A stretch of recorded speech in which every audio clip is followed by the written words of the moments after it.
Hello, my name is Mercury, and welcome to this brand episode of Media Effect. Today I'm joined by Pancakes and Exceed. How are you both? Me cago en la puta gallina esta, mano. Puñeta. Me muero un hoyo cagando la puta cabrona, favor. Yeah, keep going, man. I mean, based on your act, Do not. we may not. With that stage.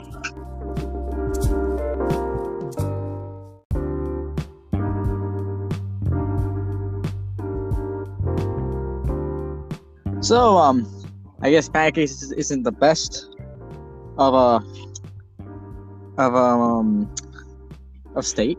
So, Exceed, how about you? Yeah, I'm good. I'm fucking good. All right. So today's topic episode thing is about the trailer for the Doctor next, Strange. exactly for the next Marvel movie My hero. after No Way Home. Doctor Strange in the Multiverse of Madness. We'll be discussing the trailer. So yeah, the trailer released a few like a week ago. I want to say Yeah, it was a week ago, about somewhere around there. like last week. Yeah. I think Wednesday.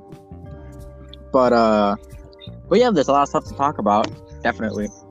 So who wants to begin and where do you want to begin? Oh no, man. Okay, no. Okay, let's begin at the end of the trailer where the evil Doctor Strange just appears. To get Let's that start out of with the way, it's not just the Doctor Strange from What If. Yeah, I know. And there are actually going to be 3 Stranges in this movie. There's going to be Doctor Strange, there's going to be Defender Strange, and there's going to be Evil Doctor Strange. Oof. I am not sure what Defender Strange means. But yeah, no, like, it will be...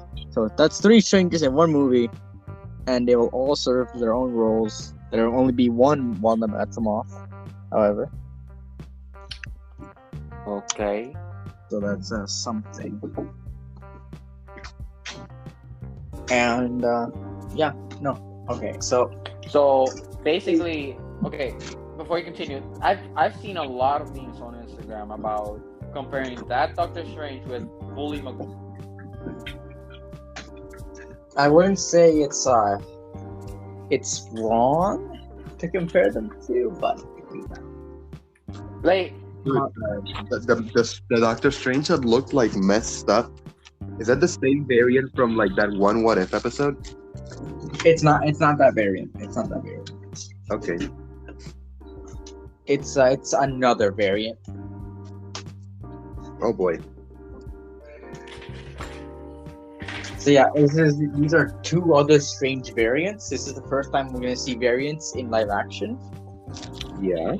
yeah. Right. There's like, technically speaking, No Way Home spoilers. Shut the fuck up! Shut up! Shut up! Shut up right now! Okay, I haven't said anything. Jesus. Okay. I'm not shit. Just don't say anything. Okay. If we're gonna be honest, the villains in the movie are technically variants. That's not a spoiler. I mean, we all know the villains. Right. See, this guy just left. Right. They're in the trailer. That's not a spoiler.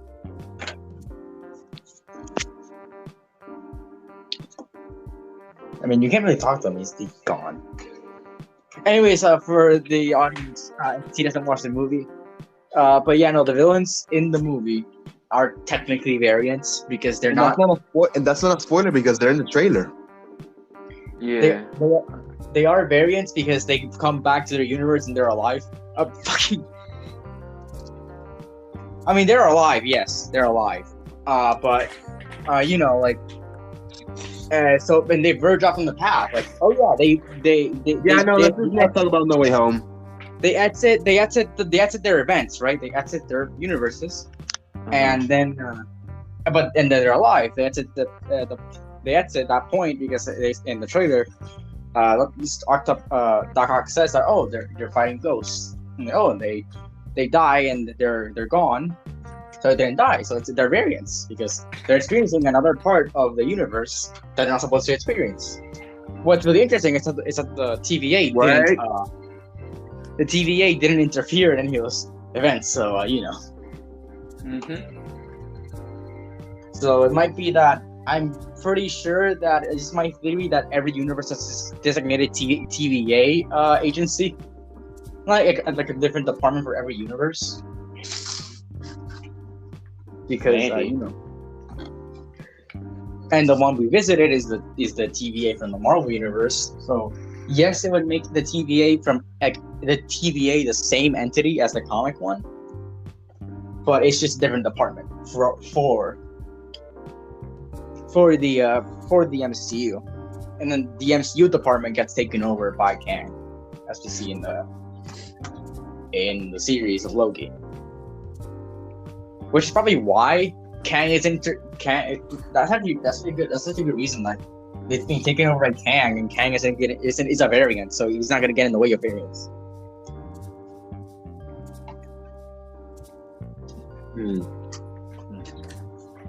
It makes sense. Makes sense. He would want multiversal chaos. Mm-hmm. So yeah. So yes, this movie is a sequel to a bunch of movies and shows. Actually, it is rumored that well, it's not rumored. It is rumored that Loki, Sylvie, and Mobius will be in the movie because the stunt doubles that were used in the Loki series were spotted during filming, but that doesn't mean anything because they can reuse doubles for any character. Yeah. So unless they have those stunt doubles for those actors and they've seen them in costume, and they've seen the characters in costume, there's no way of confirming those characters. Plus, there are no pictures. Yep. So there's no way of confirming that. But yeah, no, it's a possibility. No.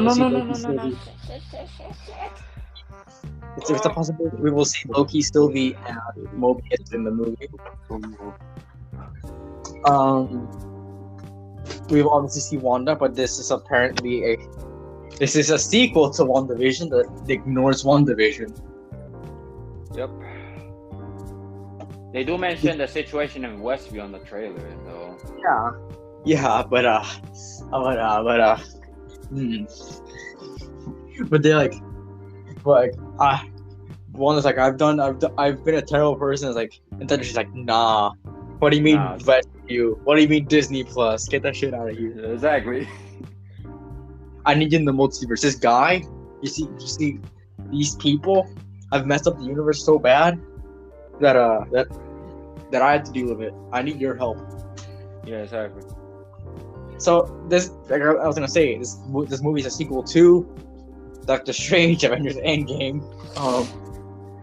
Technically, WandaVision, Loki, No Way Home, and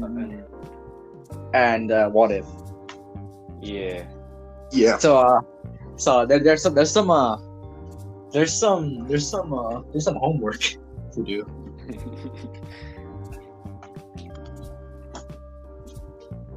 There's a lot of homework to do while watching it. But yeah, I've watched every Marvel series on Disney Plus. Even Hawkeye. Okay. But yeah, this movie has a lot of promising things. I think I already talked about Wanda. Like Wanda's inclusion is kind of like, huh. So you made WandaVision, and then you're not gonna explore WandaVision, like the aftermath? Huh. Okay. Yeah, that's pretty weird. Like, WandaVision seems very important. I love how none of the series, none of the TV shows have ever like mentioned Wonder Woman. Like it is possibly the biggest thing that has happened since Endgame in the timeline. It is takes place immediately after Endgame, and I'm surprised like no one said, "Hey, remember when Wanda Maximoff pretty much an entire town?" Huh. It probably was kept on the wraps, like nobody could go there because the only people that we see there are,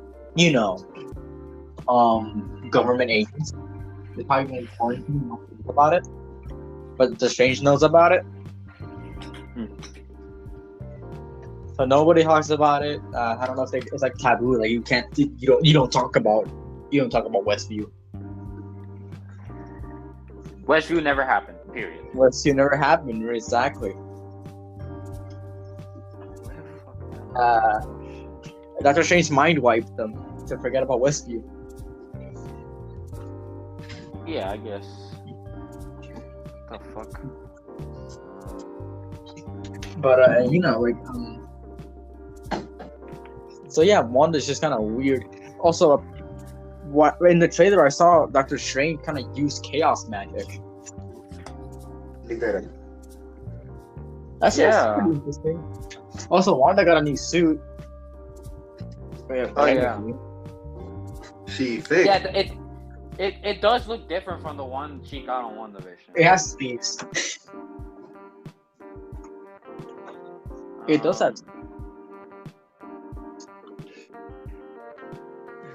Hey, Helen. That's something else. There's a character in the trailer. There's a big giant eye monster in the trailer.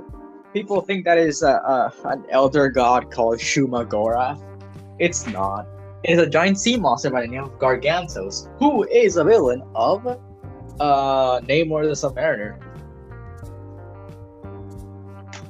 Which probably hints at Namor coming into the MCU soon. People have been clamoring for a Namor movie for a while, kind of like Nova. Nova has been a character pushed aside. Who? Like Nova. Okay. Nova was a character that's been teased but pushed aside.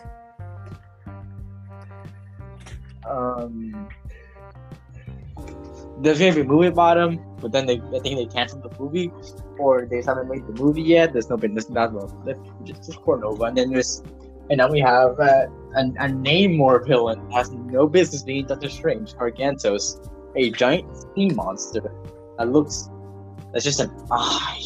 Not just an eye, a tentacle monster of eye, an eye. That's just Lamau.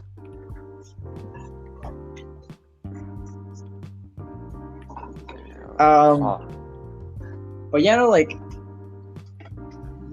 and Gargantos. Interesting choice because where would it lead to have a giant sea monster? Makes sense. This would be very weird. It is introducing a character called America Chavez, which isn't American. She comes from a different dimension called the Utopia something. I forgot. And she can make star-shaped portals across the multiverse. So we might be in like the MCU version of the Utopia or whatever. And America Chavez is gonna be in the movie. There's gonna be a lot of magic stuff in the movie, all the super dimensional stuff. If this movie is perfect when you're high. Yeah. Like imagine actually going to this movie when you're high. This is gonna be an experience. I'm pretty sure this movie is gonna be like the experience of an acid trip. In Marvel form. So maybe like 2.5 hours of acid trip. Hell yeah. So, interesting. I would say this movie has a lot to do. Because it's got to close up the events of No Way Home. It's got to close up the events of WandaVision. It's got to close up the events of Loki. It is confirmed that Loki is connected to this movie. How, we're not sure. And we know that What If is connected. How, we're not sure. Yeah. This thing's like, oh, it's connected. It's probably because, the multiverse broke. And it led to What If. Like, Yeah. What If is equal to Loki? Pretty much. With no second season. Fun fact, What If and Loki are the only series that are getting second seasons. Up to now. Yeah.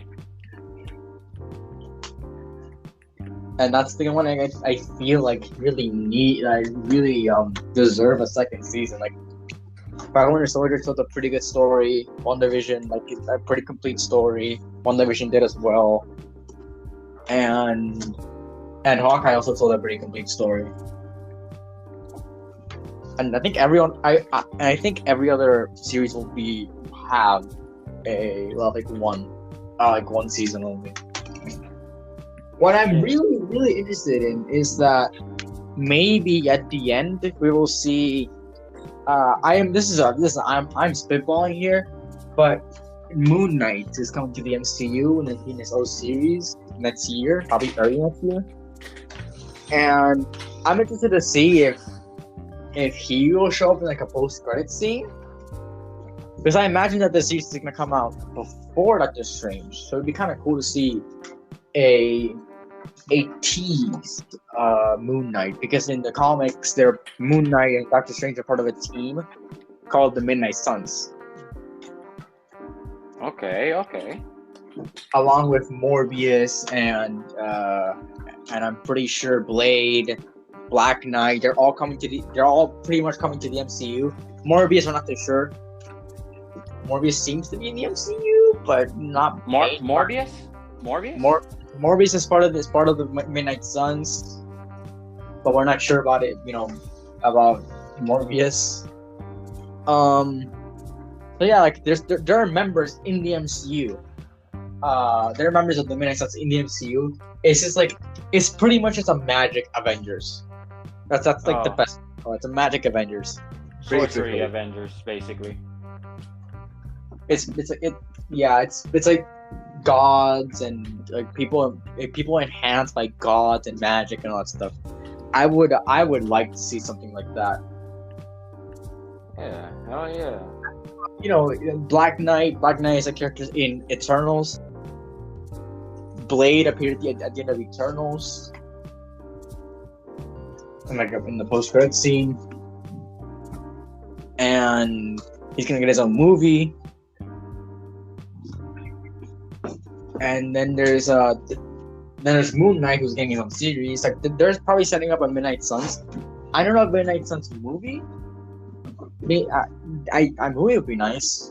Maybe a series, but I mean they got Benedict Cumberbatch for What If, so I'm pretty sure they can get him for Midnight Suns. A Midnight Suns project. Very pretty cool. I really hope that they lean into more of the magic in this movie. Doctor Strange did use a lot of magic, but I hope that this movie goes into just the wackiness of just the magic in Marvel. That's what I kind of hope from like these Marvel movies. That they're not taking this so seriously as much.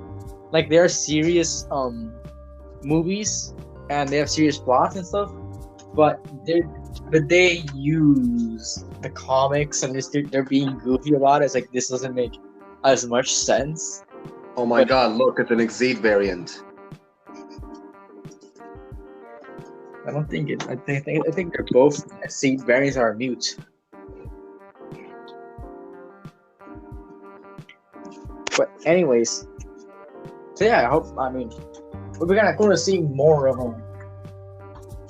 More of the magic, more of spectacle, maybe a lot more acid trips.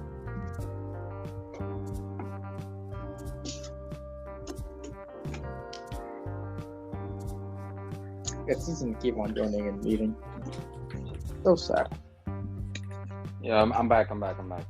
All right. So I hope more magic. I hope that it. Hey, I mean, I think hope it's good. When we do the meet consumers with when we do the meet consumers, it's gonna be like we did an episode on this. Yep. Go watch that episode. We're gonna say hope it's good. Whenever the Doctor Strange meeting consumers comes out, it's like we hope it's good. That's it. Yeah. Yeah. But this will be the first Marvel movie in 5 months.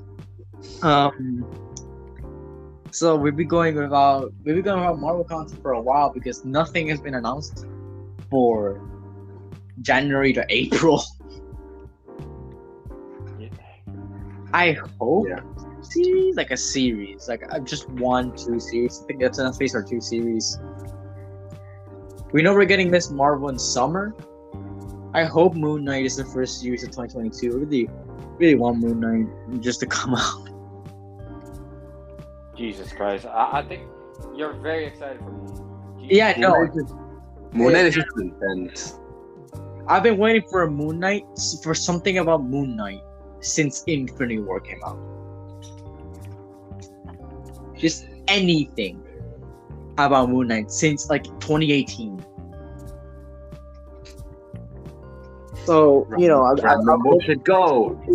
was hoping for a movie, but he's too much of a not very well known character to be a movie. But he's getting a series, so that's better than a movie actually, because it's 5 hours of it's like a 5-hour movie, pretty much. Yeah. Also, it looks to be a lot more darker. Like Moon Knight isn't just your normal superhero. Yeah, he kills people. That's nothing. Basically, he's just tapped into the darker side of Marvel, like Daredevil, Punisher. Daredevil doesn't kill people. Punisher does. No, but basically, just darker side of Marvel. Yeah, no, he kills people. They show a lot of blood. He's a dark. It's not like Yeah, no. and stuff like Punisher, Luke Cage, Iron Fist.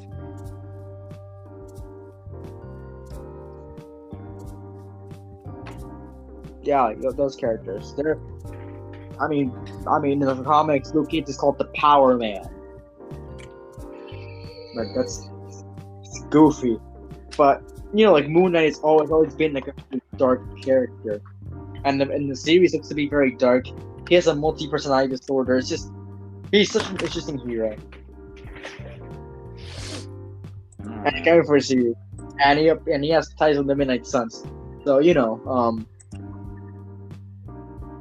I hope we get something. He's very cool. He's my favorite superhero. But Doctor Strange. Back to this. We've been waiting for a sequel for almost 6 years. Bruh. And it's the same. What's the funny part about that? About the 6-year gap between Doctor Strange movies? We've had an entire Spider-Man trilogy in that time. Damn. Holy shit. In the time between the first Doctor Strange and the second Doctor Strange, there's been a trilogy of Spider-Man movies. That's just wow. Yeah.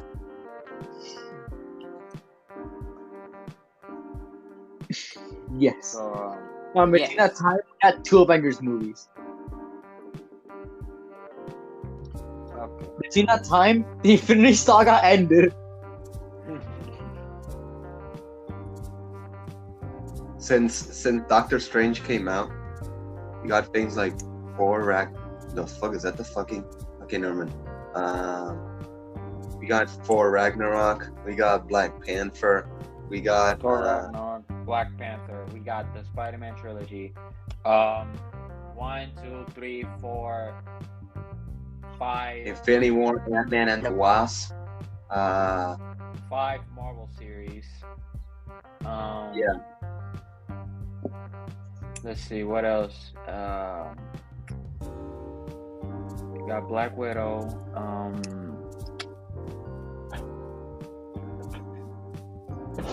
Pretty much this. A If you were to lot. tell these- if But you that's were to not tell the- It's not comparable to the time between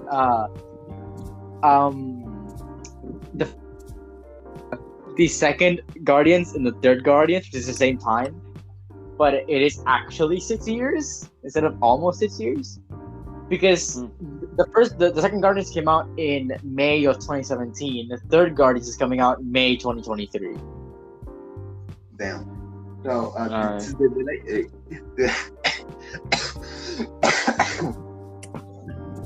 you were to tell, yeah, I'm good. Thanks. If you were to tell an MCU fan in like the 2016, there was gonna be a whole platform of Disney content, they would be like, "Bro, what you talking about?" There'll be 5 series for the sequel to Doctor Strange, like, bro. Yeah. We'll have an entire Spider-Man series for the sequel to Doctor Strange, like, what? Bro, what you mean? We haven't even gotten 4 free yet.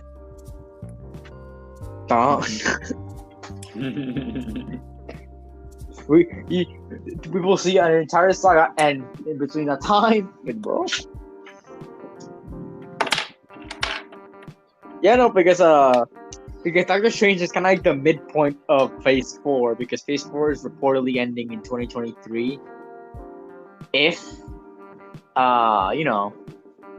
if everything goes well, there are more delays.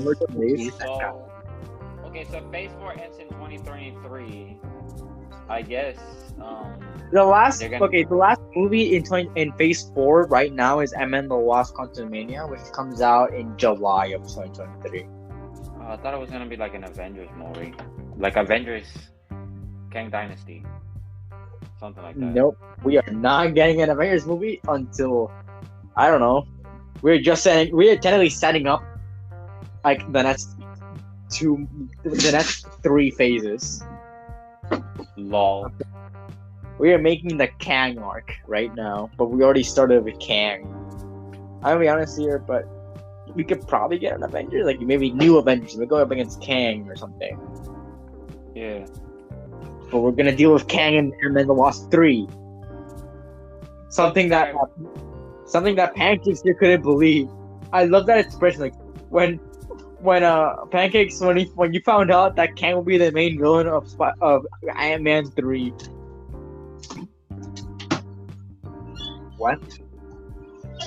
The expression when you found out that the villain of Ant-Man 3 was Kang the Conqueror. I love that. You thought I was high? Oh my. Something I really want to see, which apparently started production not too long ago, is a new Hulk movie. Oh yeah, no, we're probably getting a Hulk movie if Universal decides to do it, and that's gonna be a thing. Might get released like 2023, a new Hulk movie. We're gonna be getting that in 2023. Yeah, I hope, but It's like when was the last? Okay, The Incredible Hulk. When was that made? 2008. 2008. We haven't had a Hulk movie in how many years? 13 years. How many? 13 years. Jesus fucking Christ. To put that into perspective, we've had a Thor trilogy, Captain America trilogy, Avengers quadrilogy, what else? A Spider-Man trilogy. Spider-Man trilogy, the start of 3 phases, and the recasting of Hulk. Yeah. So Holy shit. there's been a lot. to the last Hulk movie. Oh, and what else was there? I think we also had a Captain America trilogy too. Yeah, no, Captain America trilogy. The end of the Iron Man started before Hulk, so it doesn't really count. They don't like this argument. No, not Iron Man. We didn't have an Iron Man trilogy. So. We technically the start of a bunch of heroes.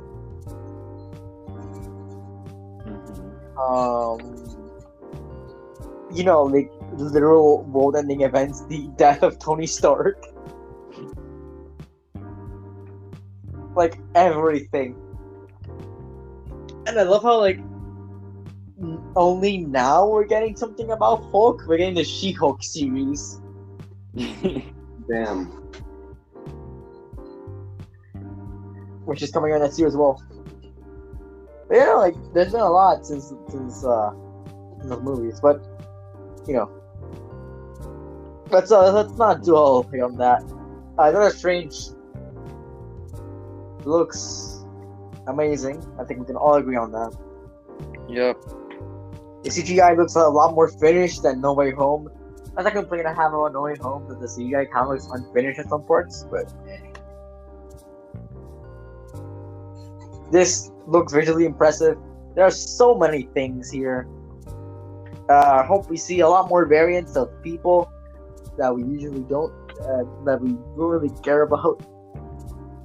Like I hope we can see more variants of people that aren't just strange. We're getting 2 strange variants, and that's it. Just 2. Okay, so we got the original Doctor Strange. We got Defender Strange. Defender Strange. No, Strange Supreme. Strange Supreme isn't in this. Oh, okay. Defender Strange. He could be. However,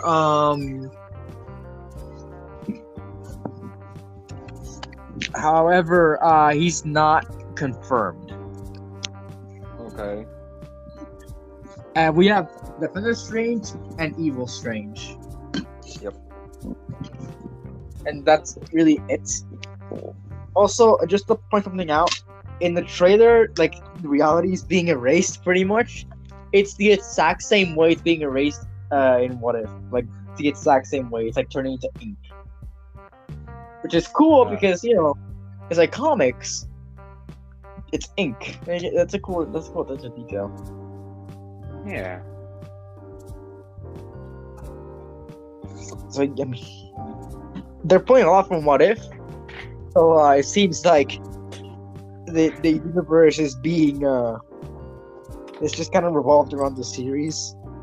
So they are using the series. It's not like the series are non-canon. And there are people that I've had people that are also Marvel fans who realized, like, when Kang showed up in Loki, they're like, wait, that's Kang. What's Kang doing in a series? Like, they didn't expect that we get like big connections to the movies, but we are. That's why the series are here. They're not here for fun. They're made to be connected to the movies. And this one was the first movie to be connected with a series. I want to say there are series that are connected to the movies, but there are no series. There are no like references to the series in movies. Not right now. But this one's the first one with Wanda and all that stuff, and Loki. Yeah. And this one was a bit weird because when it was first starting out, the director of the movie left because he didn't like what Marvel was doing, because we're getting creative, it's creatively different. We want to do this. I want to do this, but Marvel wants me to do this because they have a vision. And so he left being a director, and then guess who stepped in? Sam Raimi from the original Spider-Man trilogy. Oh my god. Sadly, the original director's script, Scott Derrickson, his script was thrown out. However, there were horror elements in Doctor Strange in the Multiverse of Madness, the original script, and Sam Raimi, being a horror director and a superhero director, decided to keep the horror elements. So Yeah. you know, so we're So, getting. So it's Sam Raimi, the original director of the Spider-Man trilogy, and the composer of the Spider-Man trilogy, Danny Elfman, is composing the series, and Bruce Campbell, yes, Ash himself is gonna be in Doctor Strange: The Multiverse of Madness. Holy. Not Jesus. Ash, not like Ash, but you know, the actor behind Ash. Because in every movie that Sam Raimi directs, Bruce Campbell's always there. All right. So yeah, you know, really cool. So yeah, it's Sam Raimi who's directing this movie, and they might pull a little fast one on us in this one. You know, multiverse, Sam Raimi. So I mean, yeah. Let's hope we are gonna see more than just Doctor Strange in this movie, but I hope we see more than just Doctor Strange and Wanda. I truly do think that Wanda's probably gonna be like a villain, like antagonistic, because she just wants to do what she wants to do. She doesn't want to do anything else. Yeah. For all, like, she doesn't want to save the world anymore. She kind of wants to be left alone and to her kids. And she's probably gonna use Doctor Strange to get to her kids because she sensed her kids in the multiverse somewhere. She's gonna like probably use Doctor Strange to get to her, like a variant of her kids. I hope she's kind of like the villain of the story and not. That would Some- be really epic. Basically, Hey, like but- they would do like some betrayal or some shit, like how they did in the the second. Like, it's some- Basically like how they did in the second Suicide Squad movie yeah, and with a Peacemaker. and you know, then there's the fact that everything's just me. Fucking hell, there's something I was gonna say. Oh, there's Mordo. Mordo is a guy who, at the end of the first Doctor Strange, he's going after sorcerers.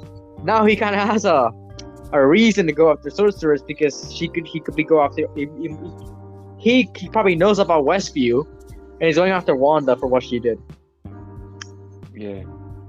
So there are a lot of villains in this movie. There are a lot of antagonistic forces that are probably going to use the multiverse for what they want. And we're getting Bruce Campbell as a character. This is highly unlikely, but imagine if he returns as Ash. Like, actual Ash. What do you mean Ash. enemy? Like, Ash, I'm pretty sure, I don't want to, Ash Ketchum. Ash Ketchum. No, like, no. I mean Ash Williams from Evil Dead. From what? Evil Dead. Okay. It has a very big fan base, but I don't think it'll happen. However,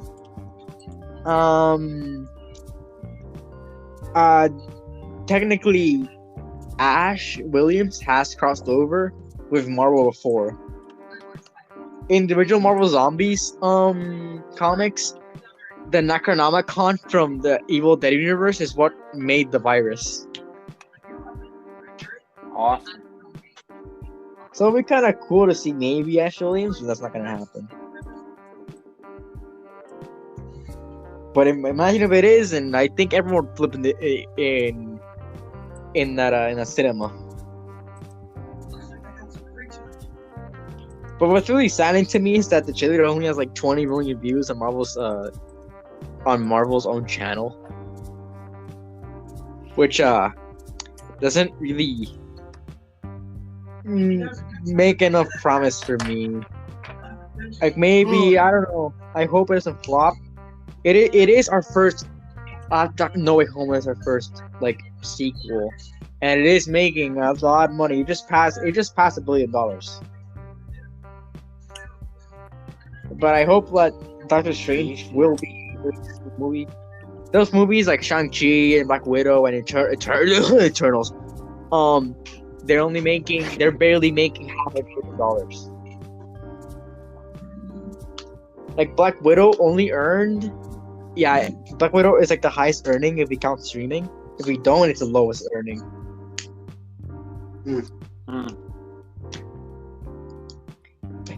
But look at this. If we're counting box office only, Black Widow made $380 million. Spider-Man. I'm gonna lose. Hold on. Then came Eternals with $400 million. Then Shang-Chi with around, I want to say, $480 million. And then Spider-Man No Way Home at $1 billion. That's a big jump. That's a big jump in money.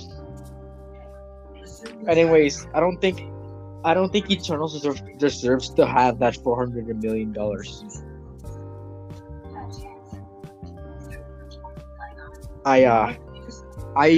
Let's leave for that. I have a lot to say about that movie. So are we gonna make an Eternals episode or not? Yeah, but people need to watch it. But I mean, we need to make an episode. So it's in order. Yes, viewers, we're gonna make them in order. We don't want to complicate our lives by making it backwards. Because we might even make Spider-Man No Way Home episode first, and then we make Eternals, and then we make Shang-Chi. Come on. And then we make Shang-Chi. Come on, let's make them in order.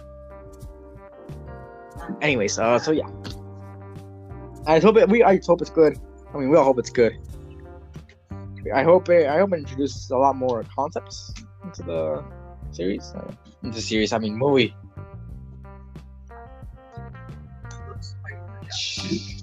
Anyways, so Pancakes hasn't really spoken yet.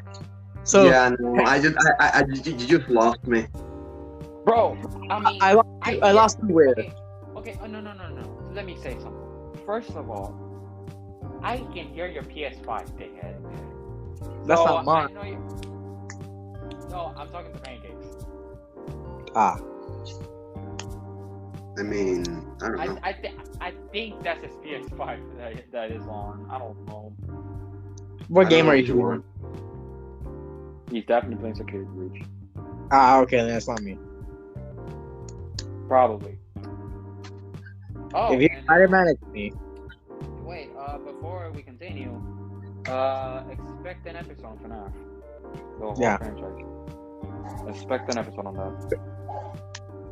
I was playing Security Breach earlier, hence the intro of La Gallina.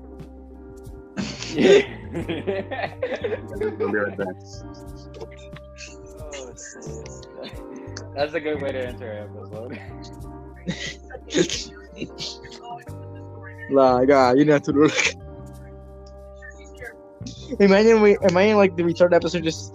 Imagine we instead, and that's time he's like rapping in Spanish, just like making it. I mean, imagine like he starts the episode and makes an entire 3-minute diss track. He makes a diss track at like a Chica. Oh boy. No, Alvin roast. You're pretty much over and roasting her. All right, back to topic. Let's go. Yes. So yeah, I mean Doctor Strange. You want to say something about Doctor Strange? And I mean, Pancakes hasn't spoken in years. It feels like. Pancakes, you have anything to say about this movie? I don't want them to ruin any of the characters. I also want this to be a good Doctor Strange movie. When I watched Doctor Strange in 2016, I wanted the Doctor Strange 2 in like 2019. But that isn't happening until next year. So I hope the movie is good. It looks So, good. Just the trailer. With just the trailer, it looks good. You know, they're gonna take home some awards for like best VFX. Also, talking about like best things. Did you know that they're campaigning for No Way Home to become Best Picture of 2020? Oof. Damn. Like it's Marvel.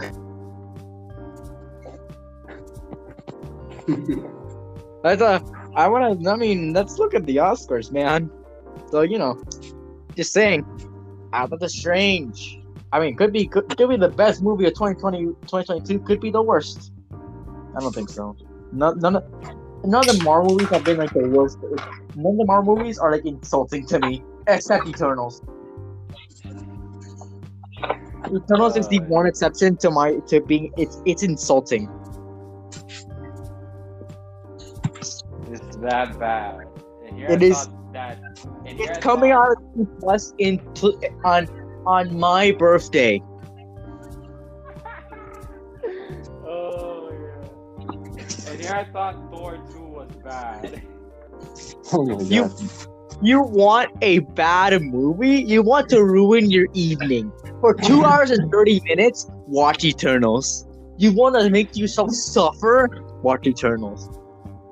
You want to see Marvel's first set scene? Go watch Eternals. Oh man. Yeah, not gonna lie. Wait. Not the movie. Not the movie. The scene. What did you say? He's being aggressively sus. We gonna. What about the movie? The movie is like the movie like taboo. What? Is the movie taboo? What are you talking about the movie? It's Eternals. What about Eternals? It's like taboo. It's not taboo. What about the sex scene though? It's a really good part. That's gonna be like the only good part. Damn, that's 15 seconds like everyone else.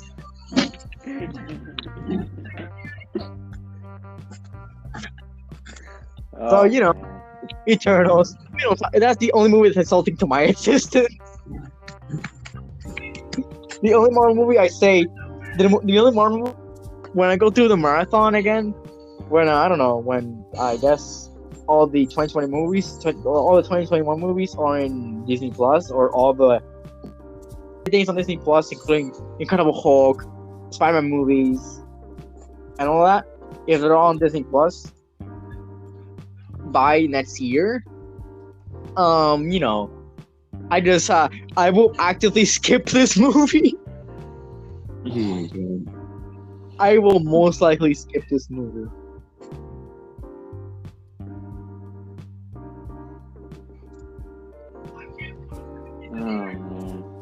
Yeah, no. If you want to be a Marvel completionist, watch the movie. If you don't make yourself suffer, man. It's never gonna tie into anything. I mean, we're gonna leave the reviews for the Eternals episode, but the movie as a movie, not as a Marvel movie, but as a movie, is decent. Okay, yeah, no. Yeah, no. We're not gonna go Eternals, but I'll say something that I was gonna say for the episode. You know how in my tier list, I said that every movie is kind of like a tier of actually are. Even though I put Captain B in F tier, if we're talking about general movies, it'd be a C tier. Eternal stays in F tier. Oh man. Eternals fully deserves its own category. Okay, S tier, A tier, B tier, C tier, D tier, F tier, Eternals. Eternals. E for Eternals. Oh yeah, E voice. No, F no. E2, Eternal Sequel, No, bro. Markiplier tier. No. Imagine they make an Eternals 2. I would. They wasted Harry Styles. What? They wasted Harry Styles, not one. Like, if they make Eternals 2, it'd be like, oh, what the hell are you guys doing? I hire a new director, please. Imagine the You guy know who directed. It is the lowest rated movie of Marvel. It is 47% on Rotten Tomatoes. Damn. Damn. It's bad. It is the worst. It's the worst rated. Before that, Thor: The Dark World was the worst rated at 60%. 60 something. It's still decent. It's still a decent rating. It is Imagine they make an Eternals 2 and they bring in the guy who directed For the Dark World for this one. You know what would be worse? If they bring in the guy who directed. It'd be worse if they bring in the guy who butchered the first Suicide Squad. Because the first Suicide Squad isn't what the director wanted it to be. So the guy the first Suicide Squad was supposed to be good, but it was made bad. To be honest,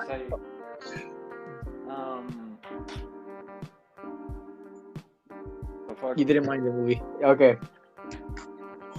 I honestly, I did. That's it. I just didn't mind the movie, the first Suicide Squad. The second I one, haven't watched it yet. the second one was good. The second one was pretty good. The second one is way better, but it still suffers from a lot of cringy 13-year-old humor. Like, a penis. 69.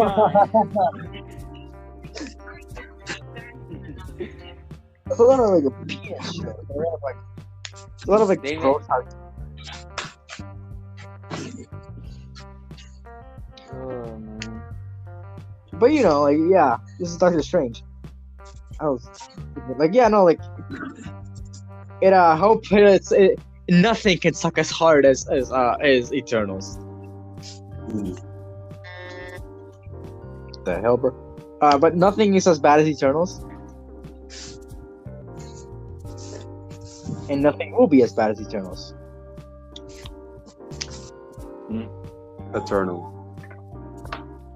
Eternal pain. Eternals causes eternal pain. Exactly. It is that. If I rewatch Eternals, you can kill me. If you see me rewatching Eternals, I'll be honest. I'm like, this is not Mercury. Let's kill this motherfucker. Let's kill this clone. You know those. Let's kill that fucking imposter, man. if you walk into my living room and you see me watching Eternals with a smile on my face, kill me. You know those sci-fi.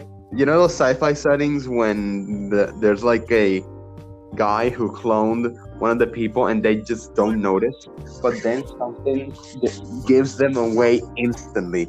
For example, for Mercury, it would be him watching Eternals, and then he says, "I like this movie." Yep. There's an imposter among us. Yeah.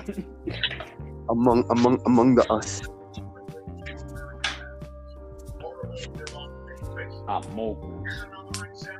But you know, so yeah, if you see me ever rewatching Eternals, kill me.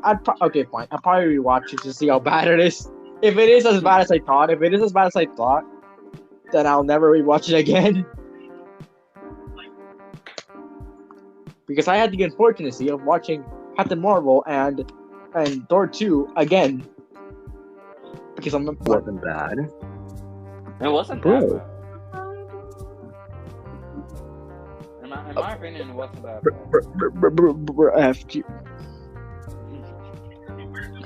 But you know, yeah, no, like, I just hope this movie isn't as bad. Also, talking about tier list, Exceed. You watched Black Widow, right? Like Black Widow you did? and Shang-Chi. Yes, but we're gonna make an episode of Shang-Chi pretty soon. Black Widow. But, You want me to? yeah, but get my rating on Black Widow? yes, but I mean, so since you weren't there for the episode and we made it last minute, so just give it your rating to it right now and give us I'm to gonna make be it. honest, yeah. All right, I'm gonna give it a B tier. B. Ah, okay, like everyone else. Damn. I mean, So, and it it's was like- good, but it just I don't know how to explain. I don't know how to explain why it's a B tier though. Like I just feel like it's B tier to me. Have you watched any of the other movies you haven't watched? Like I have here a bunch of movies I haven't watched yet. Oh, I did. Matter of fact, I watched Iron Man 1 and 2. Oh, what would you rank them? The first one, I give that one an S tier. The No. second one, I give it an A tier. Boy. What? Wait. The first one, what? The first one? S. The first one's S. Oh, first one S. Okay, I agree with you on that. The second one is A. Okay, so first S, the second one A. Cool. I mean, that's in progression. Okay. So now you're only missing Okay, I'm Let's see. missing. Let's see. Incredible Incredible Hulk. Hulk. I'm missing Thor. Guardians of the Galaxy. Iron Man 3. Thor 1, Iron Man 3, Guardians of the Galaxy, Age of Ant-Man, Age of Ultron. Yeah, I need to rewatch that. I barely Doctor remember shit from that one. Doctor Strange. Captain Marvel. Yeah, I need to rewatch it. And Far Far From From- Home. Far From Home. Yeah. And I guess What If and Hawkeye. Yeah. And No Way Home, of course. And Eternals. Yeah, no, So yeah, now we gave that little thing. God, just hope other change is good. Pancakes, do you want to say anything about Doctor Strange? Pancakes. Pancakes, you there, bro?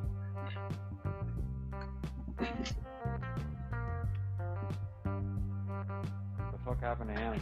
I don't know. Anyway, so Exceed, do you want to say anything about Doctor Strange? I mean, you kind of been enjoying my own conversation. You're kind of interacting with me, so I see a lot of your Yeah. hopes are the same as mine. Okay. Oh, he's dead. Yeah, I have high hopes for this movie. It looks pretty cool. Especially the all right, Pancakes disappeared. Especially like what you mentioned about Wanda being like an antagonist in the movie. That I would love to see that. I usually call out a bunch of these movies before they even come out. But yeah, no, like I hope if I do, I'm happy I called it out. But it's literally 5 months before the movie comes out. So pretty sad that I just got it right already. One trailer.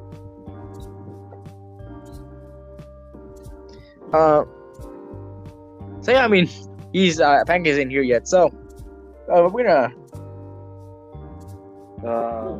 Do we wait for him or do we just?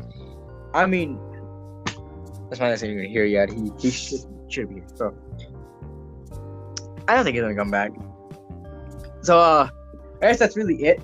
This man just kind of died on us. Pretty funny. So yeah. Oh, Mercury. Before we go, can I tease an episode that we Go might ahead. make in the future? Go ahead. I mean, Um, it's all about keeping up with. It's all about the listeners keeping up with what we're gonna do. yeah, exactly.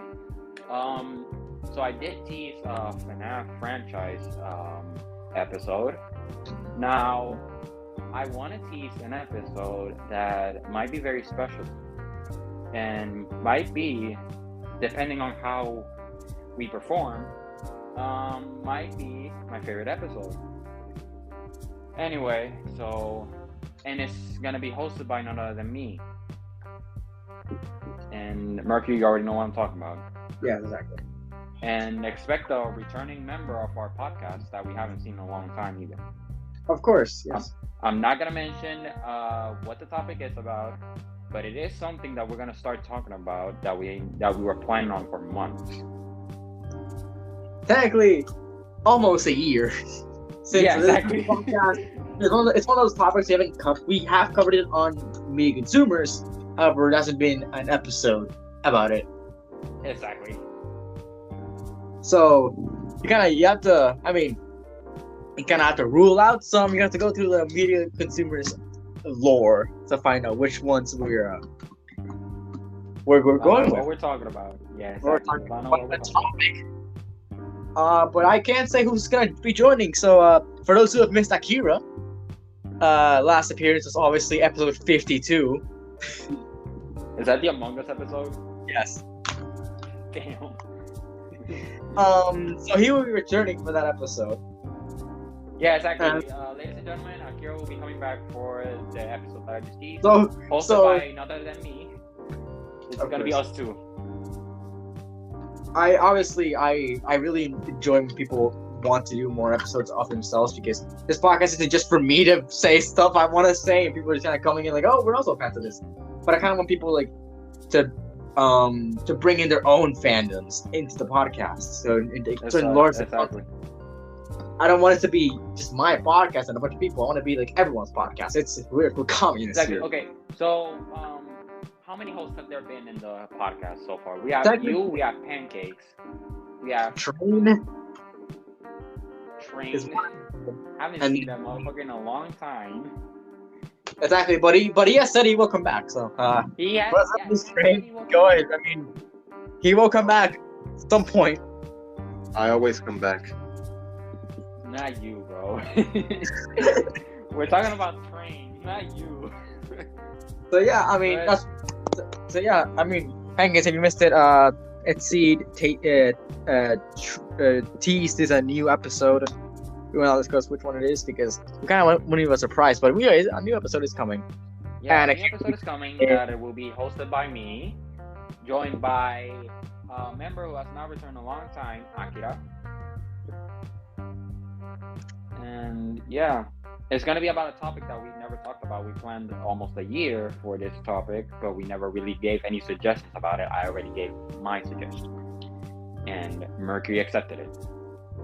I mean, I always said anything as long as it isn't, vulgar and kind of immoral in a Wanna make way. an episode on NFTs? That's not happening. Yeah, that's never happening. Fuck that. That's nothing like Um, that. But if you want to make an episode on anything, and you like it, and you want to make an episode, and I'm completely fine with it, then you go ahead and make that episode. I'm okay with it. More content, more people reach, it reaches more people, and the podcast gets it more out there. Yeah. And you obviously express what you like, aside from just me kind of explaining what we all really like, and people can join. You can do it yourself.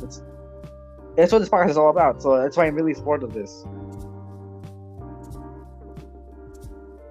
And that's really it. So I mean, it kind of ties into this whole new content thing, because Doctor Strange is it's a brand new movie. So yeah. I mean, we all hope for Doctor Strange.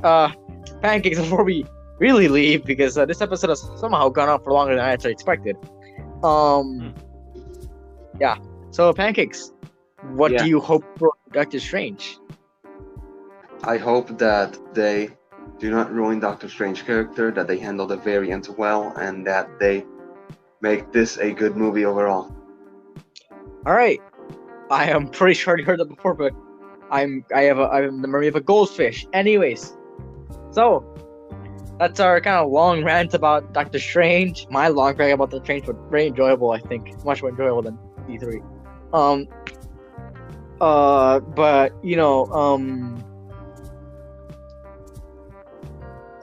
so yeah, it's more things for the future. A lot more things for the future.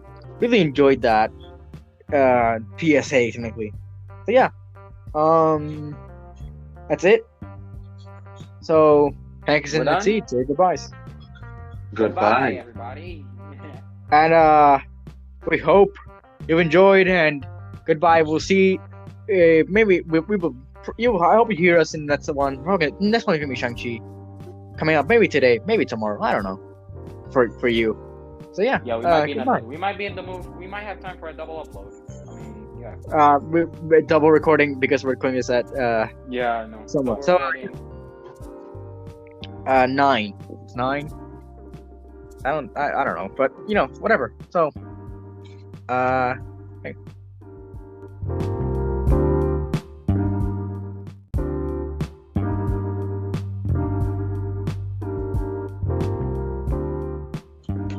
Hello, my name is Mercury, and welcome to this brand new episode of Media Fate. Today I'm joined by Pancakes and Exceed. How are you both? Horrible. Absolutely fucking horrible. I'm good, That's thanks. very nice. Anyways, so today we'll be finally discussing the second Phase 4 movie, Shang-Chi and the Legend of the Ten Rings. So, without further ado, let's begin. We are currently recording this at around 1 in the morning. We are feeling terrible. This is not what we should be doing, but this is what we're doing. It's terrible. I'm playing Far Cry 6. I'm playing Resident Evil 7 and I'm getting my ass kicked by Molded. I am on the floor. Then don't get your ass kicked by Molded. Yeah, why don't you try to shit for yourself, dickhead? Try I to shit for did. yourself. I did play Resident Evil 7 and I did not like it. This is not about Resident Evil 7. This is about Shang-Chi and the Legend of the Ten Rings. That movie can suck my ass. It was so good. What? Yes. I was hoping that one day Marvel would cave in and make like a big action movie about like a Chinese or like an otherwise Asian man, and I heavily enjoyed it because the martial arts were portrayed perfectly, the culture wasn't overly exaggerated, and it was just perfect. Okay. I wouldn't have cast Aquafina as the quirky side character because she has a reputation of ruining those, but overall, good movie. Yeah, it's pretty good. What the fuck? It's his entire review. It's pretty good. What the fuck? These fucking Molded, I can't do with this shit. But yeah, no. So it's do you have any more to say? Okay, I'm just gonna start off by saying this is the first Marvel movie that I see that has the most elegant fights. To be honest. Yes, the choreography is great in this movie. Yes, Fights. Alright, I'm back. and I love the fact that they brought back a very old Marvel villain, Abomination. I didn't even notice that was Abomination. I was just watching this movie in a group watch with Mercury, and it was like, wait, what? That's Abomination? I didn't even watch Hulk, so yeah. Yeah, me neither. But I just know that was Abomination. Don't you have Hulk? Incredible Hulk? Yeah, I do, but I haven't even tried to watch it. I've been too focused on playing games and bullshit. All right, so here goes my overly exaggerated YouTube review of the movie. Yay! The movie is very, very good. I will give it that. I recommend it as for anyone who wants to start watching Marvel and doesn't really want to start with any of the big Avengers movies and just kind of wants to take it a bit slow and not really, or it's just want to start a bit slow and you don't want anything too abrupt and too big for you, then I recommend this. Just like a starting point if you're really just entering and this movie was interesting to you. And I actually recommend it to any person that likes martial arts movie. It's a movie you don't have to watch any other Marvel movie to enjoy, and it doesn't really feel like a Marvel movie. I actually kind of forget it's part of the Marvel universe sometimes. Okay, now that is an achievement right there. That's how you know it's super good. Oh shit! It doesn't even need to be part of the MCU to be good. It gains all of its greatness from its plot points. And I do recommend it for that. And anyone who just likes martial arts, go watch it. If you're a superhero fan and don't really watch the MCU, or you start watching it, go watch it. If you're an MCU fan, go watch it. I mean, if you just enjoy this movie, just go watch it, man. You can get a solid experience from it and not have to watch anything else. So it is a great movie to to watch and just enjoy. You can watch it with anyone. You can watch it. It's just a good movie that you can never get tired of it.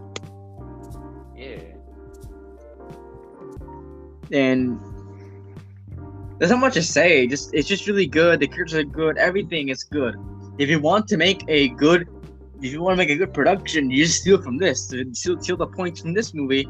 Not everything. Not like steal the whole movie, but steal what the movie's going for, and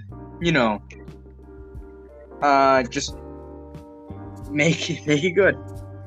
So, where would this go on the tier list for you? A tier actually. A tier, okay. Yeah. to me, honestly, Bullshit. To me, honestly, this movie would go in the A tier. It was really good. No, actually, no, not even A tier. S tier for now.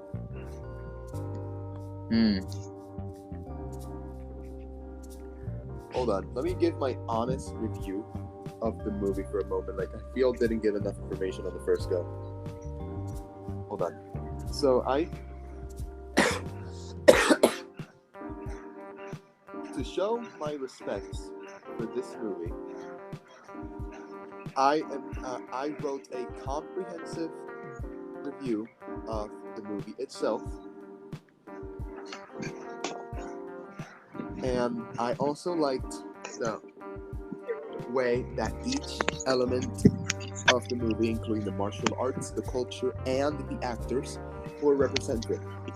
To show my respects, I wrote an entire review completely in Mandarin Chinese. Can you even spell that? Yes, I can spell it actually. Let me just get it real quick. You can spell? Yes, I can spell Exceed. Mercury, can you spell? I mean, depends on what language. Am I the only one who can't spell a word? No, I'm just kidding. I'm just kidding. I'm just kidding. I can spell a word. I can spell. I'm not an idiot. Okay? Alright, so Pancakes is currently looking for his little review, which is in Mandarin for some reason. But anyway, so I'm just gonna give some really cool facts about this movie.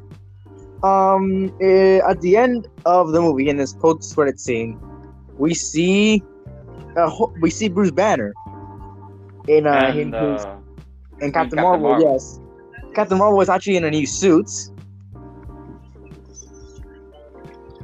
But that's not really the point. Bruce Banner is actually in his human form for once. I didn't even notice that. Yeah, like I didn't. This like confused me. It's like, oh, okay, so this takes place like in pre-Infinity War, like in 2018. But wait, Yeah, like, exactly. what? But wait, like, huh? He has this cast, which means that he already went through the injuries in Endgame. So what the hell? Exactly. It takes place after, it takes place in April of 2024. That's what the consensus is. So yeah, this is like 1 year after Endgame. No, it isn't. It's about a few months after Endgame, and it's around the time of Falcon Winter Soldier. Oh, okay. Okay. A bit before, like a few weeks before, and then so Bruce Banner is in his human form, which is interesting because that means that he can change back. I think we all know why they didn't make him his Hulk form, because that would be a bit too expensive, and they don't want to waste. But what? How? Why would it be expensive? Because they don't want to. I don't think they want to waste Hulk budget on just looks. Just for a post-credit scene, What do you mean True. whole budget? Like what? Rights or something? No, just they don't want to waste it on a post-credit scene. Oh, okay. He's on for like a few seconds, and that's it. So they don't want to waste it. I understand why, but that means that he can change back, and that's probably gonna get explained in She-Hulk, because he's gonna appear in She-Hulk. Yeah. We do see him in human form, which is interesting because that means that technically it does tie in. She-Hulk does tie in with Shang-Chi in some sort of way, because we've got an explanation as to why that happens. But we all know it's just to cut costs because they don't want to, make the Hulk model again. They don't want to, they don't want to make like a new Hulk model and then use that because it's too expensive, because they already have Abomination. Uh-huh. So yeah, it's I understand why, but yeah, it's just a cool fact. For some reason, Bruce Banner can turn back into Bruce Banner during Professor Hulk mode, and then he can turn back again. Or maybe he's never gonna turn back to Professor Hulk. I don't know, because in the trailer we do see Professor Hulk, which actually takes place pre-Endgame in the She-Hulk trailer. Oh. It takes place pre-Endgame because Hulk doesn't have his cast. If you want to watch the She-Hulk trailer, it's on Disney Plus in the Marvel section. Alright, so I found my Mandarin review. I'm gonna recite it now. Wait, I'm gonna do something real quick. Just a little bit of promotion. If you haven't watched the Marvel thing from Disney Plus, that states that gives a lot of looks into the series, I recommend you watching it because it's good. It gives such a looks for Moon Knight, She-Hulk, and Miss Marvel, and some new series that are coming out, like the Marvel Zombies animated series and all of that. So I would give it a watch. Just out there. It's only like 10 minutes long. Okay, yeah.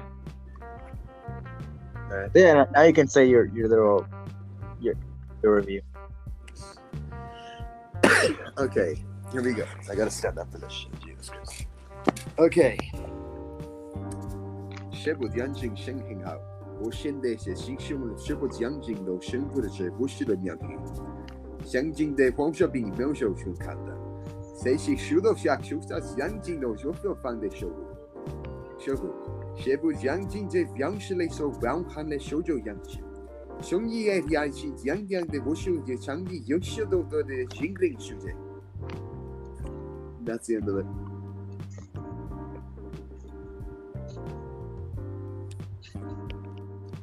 Wow. Purely wow. Amazing work, Pancakes. Amazing work. Thanks. But I've done like free Chinese commercials. Like What the I got fuck? a free impression. Steroids? What? I got experience. I voiced like free Chinese commercials. Oh, okay. Pretty good. Yeah, and it's like an experience really reading these. And to be honest, I don't know if I pronounced many of them right because I didn't even know Shang-Chi was probably pronounced as Shang-Chi, which makes me question the whole Chi thing. But thankfully there was none of those here, so yeah, we're good. Is that Google Translate, by the way? No, it's not Google Translate. I put it for a proper Chinese translator. Please don't tell me I just wasted the Scorpion key. Holy shit. Please don't tell me I just wasted the Scorpion key. I know how to pronounce and read off Chinese, Mandarin, but I do not know how to properly connotate phrases. And all I can do right now is take phrases that are in Mandarin, translated from proper translators, and read them and turn them into like phrases. All right. So I mentioned that this movie is pretty, it's pretty disconnected from the rest of the MC. So I kind of wanted to talk about that, like how this would tie into the rest of the MCU. We know that Shang-Chi is getting a sequel because it was announced. 我是的学生的手就都手是的。 So yeah, we're getting a sequel for Shang-Chi. So exciting. Yes, sir. Sometime, and actually the director of Shang-Chi is making a series, not about Shang-Chi, but a Marvel series on Disney Plus. Do you know which one? No, we don't. It's currently untitled, but we know that he's making it, and it's gonna be Marvel. 我会期待下面项嘞。 So it could possibly be, I'm gonna guess here, it's probably gonna be the Ten Rings series. That is not confirmed, but it could happen. 我非常期待下面项嘞。 That is about, Shang-Chi's sister. Oh yeah. 期待下面项。 Yeah, because there was another post-credit scene where she took over Yeah. the Ten Rings. Yep. So it could be about her. I wouldn't be surprised. Okay. What are you doing?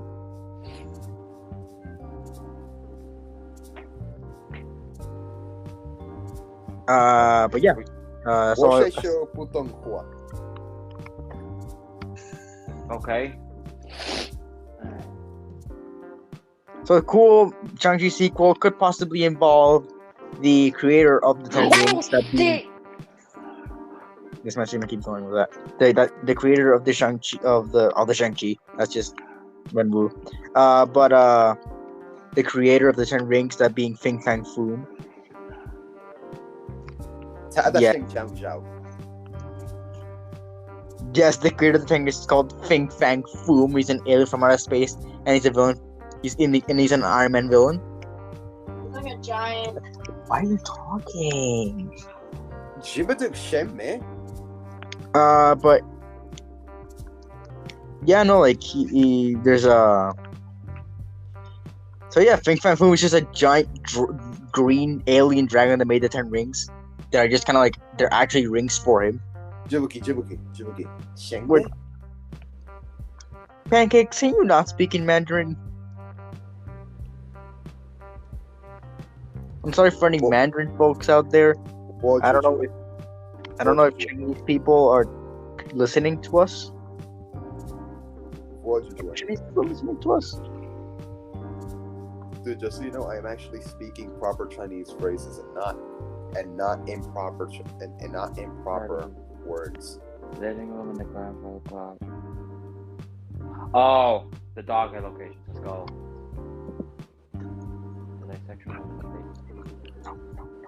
Jack, you fucking asshole. So yeah. So yeah, I mean that's where I think it's gonna be headed. I refuse to believe that after all the context given to the Ten Rings and all the backstory and all the action given to it and connotation, that the name of the actual creator of the Ten Rings is gonna be Fin Fang Foom. No, that like the creator of the actual Ten Rings, not the organization. Yeah, But that is it. But that is in the comics that he's there, and the signal for the Ten Rings is pointing somewhere at the end. So it could be Fin Fang Foom. Probably is Fin Fang Foom. Let me just search up what this guy looks like. Hold on. They're gonna be incredibly disappointed.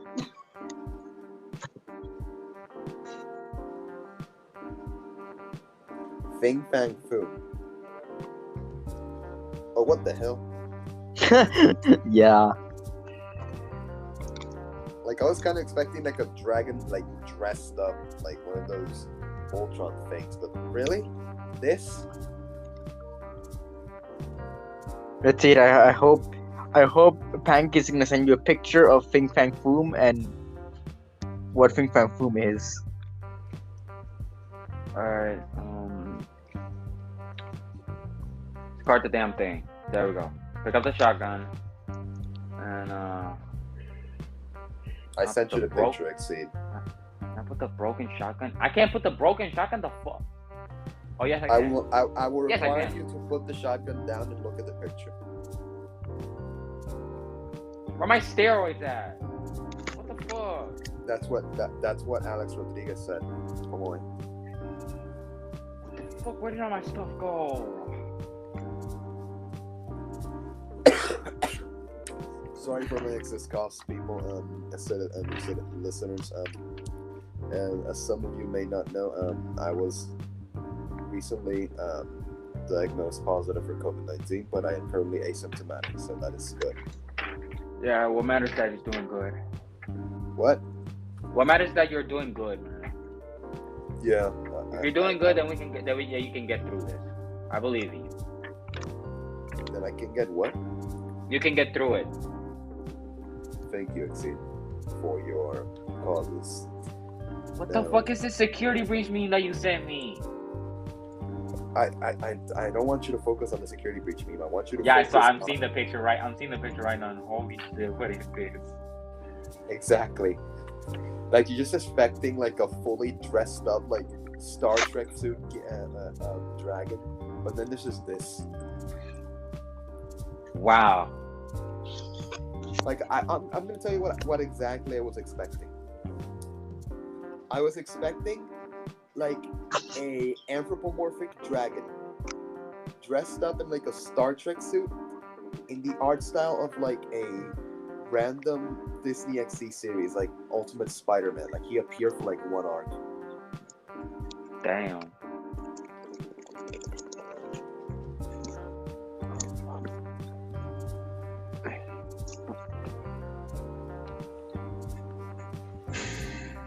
Las balaceras, las balaceras. Anything else to add? Well, I mean, it's just, you know, the origins of the 10 rings. Yeah, when I first heard about the 10 Rings organization, when I first heard about the title of Shang-Chi, the first thing that came to my mind was the 10 Rings organization on Iron Man. Is it the same organization? Yeah, it is. Oh, dope. So yeah, I thought, I'm gonna add one final comment in the native tongue of this movie. which would be what? Mandarin Chinese. Yeah, but like, what would be the comment? An appreciative comment. Mandarin speakers will understand.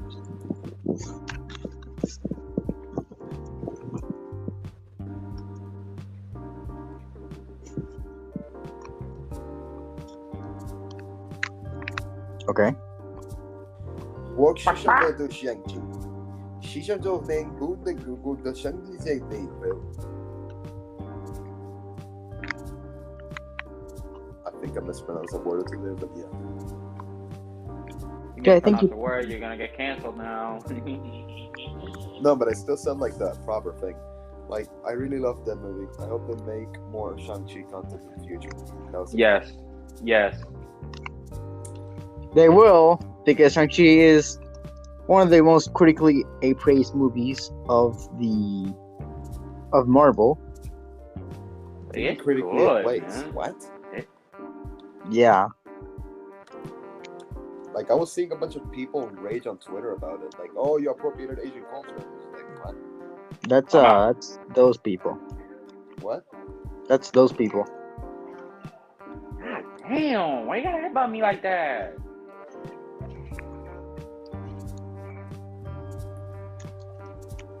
So yeah, I hope that the series is a way to for the Shang-Chi for the Ten Ring series. Also, the marketing for this movie called Shang-Chi the new Avenger.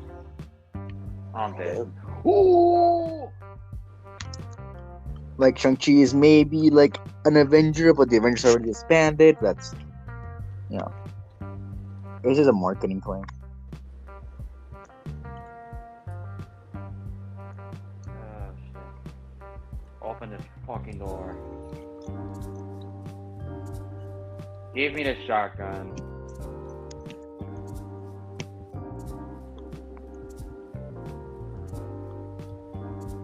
Yeah, there's not much to add. Oh, that's fucking nasty. Oh, shit. Yeah, no, there's nothing much to add. I added my Mandarin comment, and that's pretty much it. Yeah, I got nothing. I'm just doing, at this point, I'm just doing commentary on Resident Evil 7. Yeah. So, just this movie, very good. I recommend it to anyone. Just really anybody to go watch. Absolutely anybody. It's on Disney Plus, and only on Disney Plus if you want to watch it anywhere. Actually, it is. Alright. This could be Now, Mercury, quick question. What would be the next episode for an MCU movie? What are we gonna cover in the next MCU movie episode? Hawkeye, most likely, right? Hawkeye, Eternals. Which one first? Well, I mean, depends on which one we can make the quickest.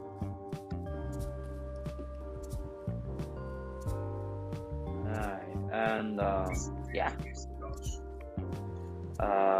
Still expecting for the wait for the FNAF episode, everybody. Yeah. And as well as my episode. Mm-hmm. So yeah, that would be Eternals or maybe Hawkeye. We'd probably get rid of that one first. So yeah, that's it. So Exceed and Pancakes here. Goodbyes. See y'all later. Adios. Adios. And Hold well, on. well, Hold on. will you say something? Bye. Adios. Jim. I fucking knew it. I knew it. I knew he was gonna say goodbye like that. Oh my god. Dude, you gotta do it. Shit. All right. So. Goodbye. Goodbye.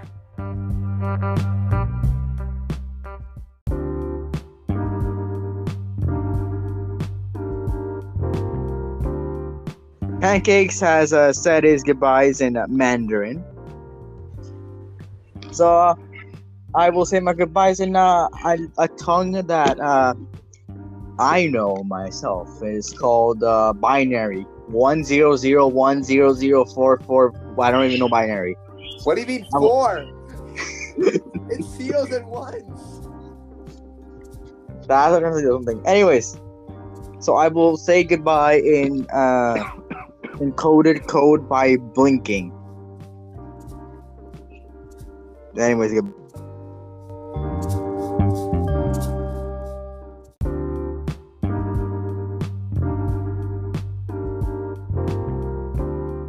hello, my name is Mercury, and welcome to this brand new episode of Media Fake. Today I'm joined by Pancakes. How are you? I am good, thanks. I still have a bit of a runny nose, but yeah. All right, so I have to sort of clarify something here. This is our second time recording this episode. The first time didn't go over so well. I'm gonna be like a YouTuber, like, oh, we didn't record. We took a while to record this one. This is our second try to record this one, mainly because there were a lot of interruptions and it's got a bit lengthy to edit. And but we didn't get we didn't get far enough into the episode to make it seem like it's not like we did complete the episode. So yeah, we're just gonna try to retread some old grounds and get back where we were. So yeah, we started with Pancakes with his opinion. So Pancakes, go ahead and talk about the series, the final MCU Disney Plus series of the year, Hawkeye. So give your thoughts on the series Hawkeye. Yeah, about that. This is probably our last episode on any MCU Disney Plus series in 2021. So yeah, I feel like Hawkeye as a series took the action-packed element of Falcon and Winter Soldier, the narrative element of Loki, and gave it all like a sweet twist. Like this is a combination of both series, and I loved it, to be honest. The action of Falcon and Winter Soldier and the narrative and actual drama of Loki. I enjoyed it very much. The series, it was hard to catch up on because it was like I was busy in life, but overall, pretty good series to watch, and I was not expecting the arrival of a couple characters such as Kingpin. Like I hadn't even seen Daredevil, but I heard he was in it, and I was expecting because I got spoiled that Kingpin was in this series. I was expecting Spider-Man to show up in like a post-credit scene for the final episode because if it tied in to Hawkeye No Way Home, but I don't know, to be honest. Yeah. Since it's season here, I can go into more detail about why I also thought that Spider-Man could come back. At the end of Spider-Man No Way Home, we do see Peter. Hold on. Is this spoilers? There's like a mild warning because No Way Home spoilers. Yeah. Yeah, so this is spoilers from No Way Home. I know not everyone has seen the movie yet, but at the end, Spider-Man Peter Parker swings through the city in his new suit that looks very similar to the classic Spider-Man suit, and takes some elements from both Toby and Andrew, which I actually really liked, plus some of his own twists, and then he swings through the Rockefeller Center with the tree, the giant tree, and the building. And fun fact, that's where the final battle of Hawkeye takes place. Exactly. So like imagine like the final battle of Hawkeye took place like in the Rockefeller Center, the tree fell off and everything, and then you just see Spider-Man swinging. What would have been cool is that at the end, like in a post-credit scene, like Peter Parker gets there a little bit late, and he sees everything destroyed. And that in his new suit, that would be pretty funny. Just to end it off, because the ending of No Way Home and when Hawkeye takes place are around the same time. Exactly. It's just that Hawkeye takes place a little bit later than No Way Home. No Way Home.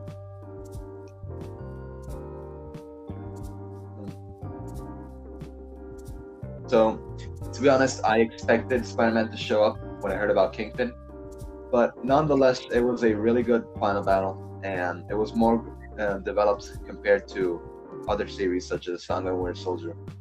Like, Falcon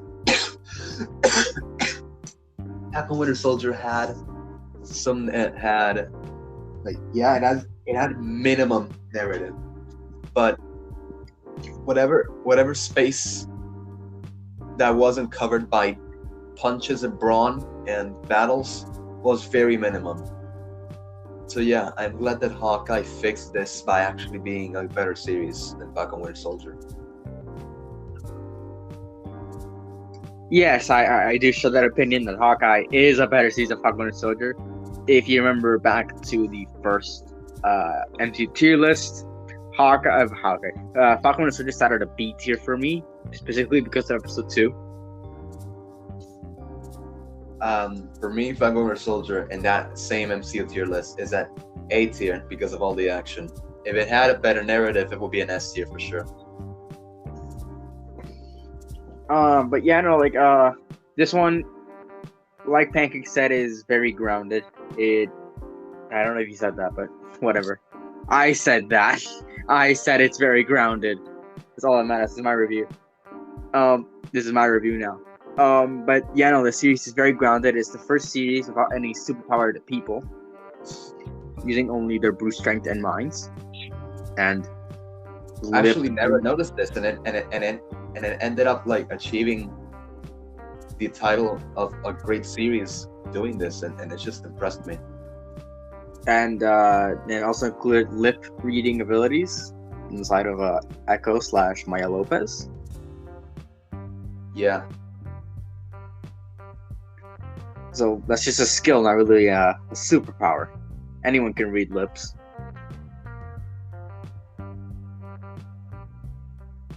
But yeah, no, it did that. It's very grounded. Something that I really liked about this series. It's just very grounded. It's not trying to be super ambitious. The final battle takes place in a party, in a building. It takes place in a city block, pretty much. yeah, it was wild. And it's To a think really that a good. superhero series actually took place in normal conditions for once. It takes place in a party. The only time I could think of that, I guess Falcon and Stranger did also take place. No, Falcon and Stranger was a bit broader. But the Falcon and Stranger was the finale did come close to this, but it took place a little bit. But the battle itself took place a little bit more than just a building in a city block. Yeah, It went to the Hudson River. It went to other underground. This one is just a party, some buildings, and then the ground floor. It is purely on Rockefeller Center, and that's it. what? That the Hawkeye finale is purely on the Rockefeller Center, Yeah, which is interesting. Which I gotta applaud, because no MCU thing has ever done that before. WandaVision did come close to it, but their battle took place inside of an entire town, yeah. not just a city block. Indeed. Like, WandaVision was good, but it wasn't perfect for me.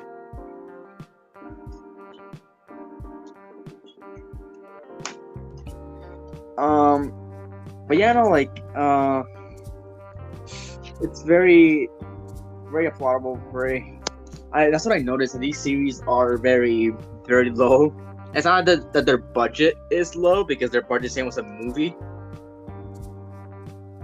But the only one that really had like a big finale was What If, and that one's animated.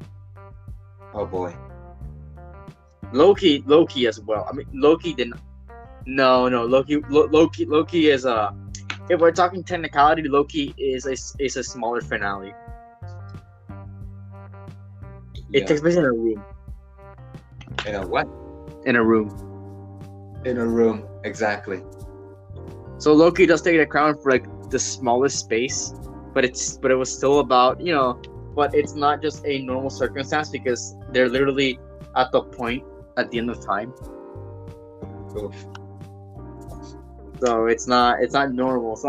It's like an actual thing that can happen in real life. I mean, I don't think two archers can take down an entire mafia, but it feels like something that could happen in real life, where actual, I don't know, policemen and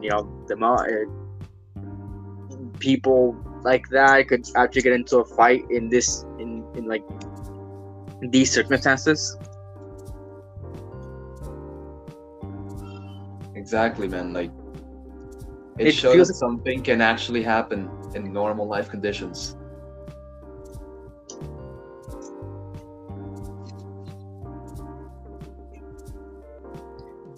But it's really cool that this series could do that. There are also a lot of I spoke about Spider-Man No Way Home, and there are a lot of ties into that. If we recall, this isn't a trailer, it's not like a spoiler, but if you recall, the Statue of Liberty in the No Way Home trailer and in the movie has the Captain America shield. What? You didn't notice that? What do you mean? That in the Statue of Liberty in the trailer, in No Way Home in the trailer, and in the movie of No Way Home, Statue of Liberty has the Captain America shield. Yeah, in No Way Home it has the shield, but what happened with? Wait, hold on. You're telling me that both the trailer and the movie had it? Yeah. Okay, so And in the show, Yelena mentions the new and improved Statue of Liberty. yeah, it's just like it takes place after, so like we don't know. Well, we don't know. We do know. Like I didn't notice that it took place after No Way Home, considering that detail. Like I noticed the detail, but I didn't know about it. It does take place after No Way Home. So,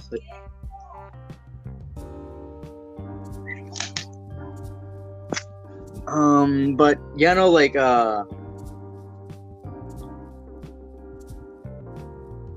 yeah, and then I guess it got rebuilt after the event of No Way Home. Because Yelena wants to visit it. Also, speaking about Yelena was a pretty big surprise in the series. We all know she was gonna be in it. If we also the Black Widow post-credit scene. Yeah. But there was some interesting twists in this series.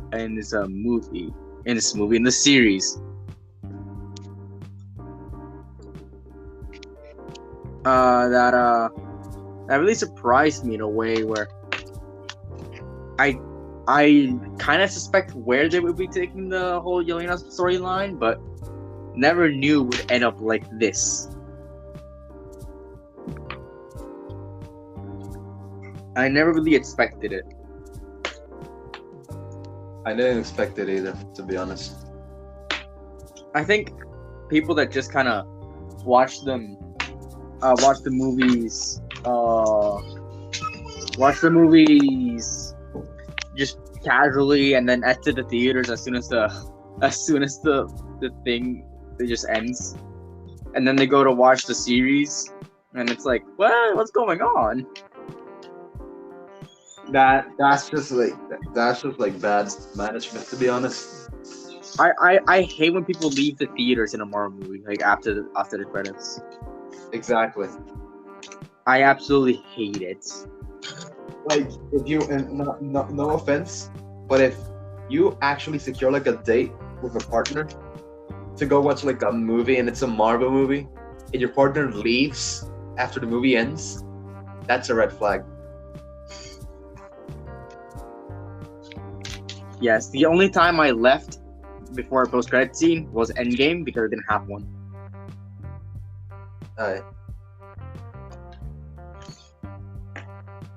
Like not even in, it becomes a tradition. Like not even after not even just Marvel movies. I stay after a movie for any credit scene, even in non-Marvel movies. Exactly. It's just like a habit. Like every movie I started to do it. Like I'm pretty sure the next Batman movie will have a post-credit scene. I don't know about something. So that's really cool. But yeah, no, Yelena's storyline was really cool. I completely forgot that. I mean, it's one of the most important things about the Hawkeye character and the Black Widow character, but I actually completely forgot that they were ever like friends. Who? Natasha and Clint. I was dying of laughter in the eating and Yelena and Kate scene, because it shows that Yelena doesn't always enjoy like the things she does. So she casually enjoyed like a lunch or a dinner, whatever it was, with Kate. He just calmly told her, "Oh yeah, this food is good. This food is good. By the way, I'm gonna kill your mentor." It's just I'm not gonna kill you. Don't get in my way, bitch. Like, this macaroni and cheese I stole from your cupboard tastes really good. By the way, don't get in my way. I'm gonna kill your hero. Bye. I'm going to kill the guy who possesses a bow and arrow and you met literally like a week ago, and you consider your hero because you saw him once at a window. Bye. That's just like funny as shit.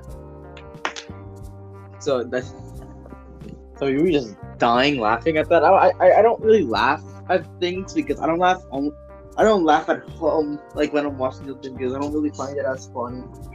I kind of have to share my laughter with people. You're telling me that you didn't laugh or like enjoy an emotion at all at the No Way Home premiere? Premiere? I mean, I watched it with other people, so Dude, you watched No Way Home with me and you saw me going, "Wah!" I never screamed. I don't scream. You never even screamed in your first time watching the movie? The film? Nope. I never screamed in Infinity War, Endgame. That's just like fucked up, man. Like, why are you not gonna scream with emotion at like a cool moment? That's just a magical experience you can have with other moviegoers. Like, even going alone, you can enjoy the movie because the audience reacts to it with you.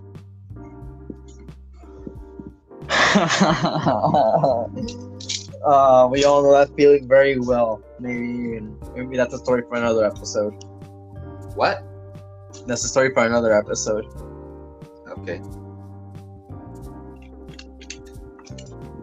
But you know, like this series, I was actually pretty worried at like the midpoint of the series because I realized that they introduced Yelena, then we have the Kingpin storyline, and then we have the Hawkeye story, the Kate Bishop storyline. All have to be, done by episode 6, and by episode 5, I felt that we were just starting to get these plots going. Oof. But no, it ended pretty well for what it was. And I gotta say, I'm pleasantly surprised. This is one of the best series. However, something is holding it back, and it's pretty big. Like the character itself, Kingpin. Now, Kingpin was not bad in this series. However, he's played by the same guy who played him in the Daredevil series, and I went into consideration that this will be sort of the same character. I do not believe that the Daredevil series is canon to the MCU. I am what you would call a Marvel Studios purist, where anything that has the Marvel Studios logo in it is canon to the MCU. The Daredevil series is made by, or was made by, Marvel Television, not Marvel Studios. So it is not canon. But you can make it canon because Loki. No, Loki did not make anything canon. Okay, Loki did not make anything canon because Loki opened the multiverse. It didn't create it. It didn't bring people into the world. It didn't clash in universes. It just made the Marvel universe go into a spiral. Now, Dude, yeah, it went into a spiral. Do you want to know why? Because, okay, the end of Loki taught us that the multiverse was open, like boom, chaos erupted, and now people are gonna start coming out of different realities because the TVA got out of control. And basically, what that's telling us is that there's a possibility for variants to appear in Marvel content, like it did in Loki, in the form of the other Lokis and many other things.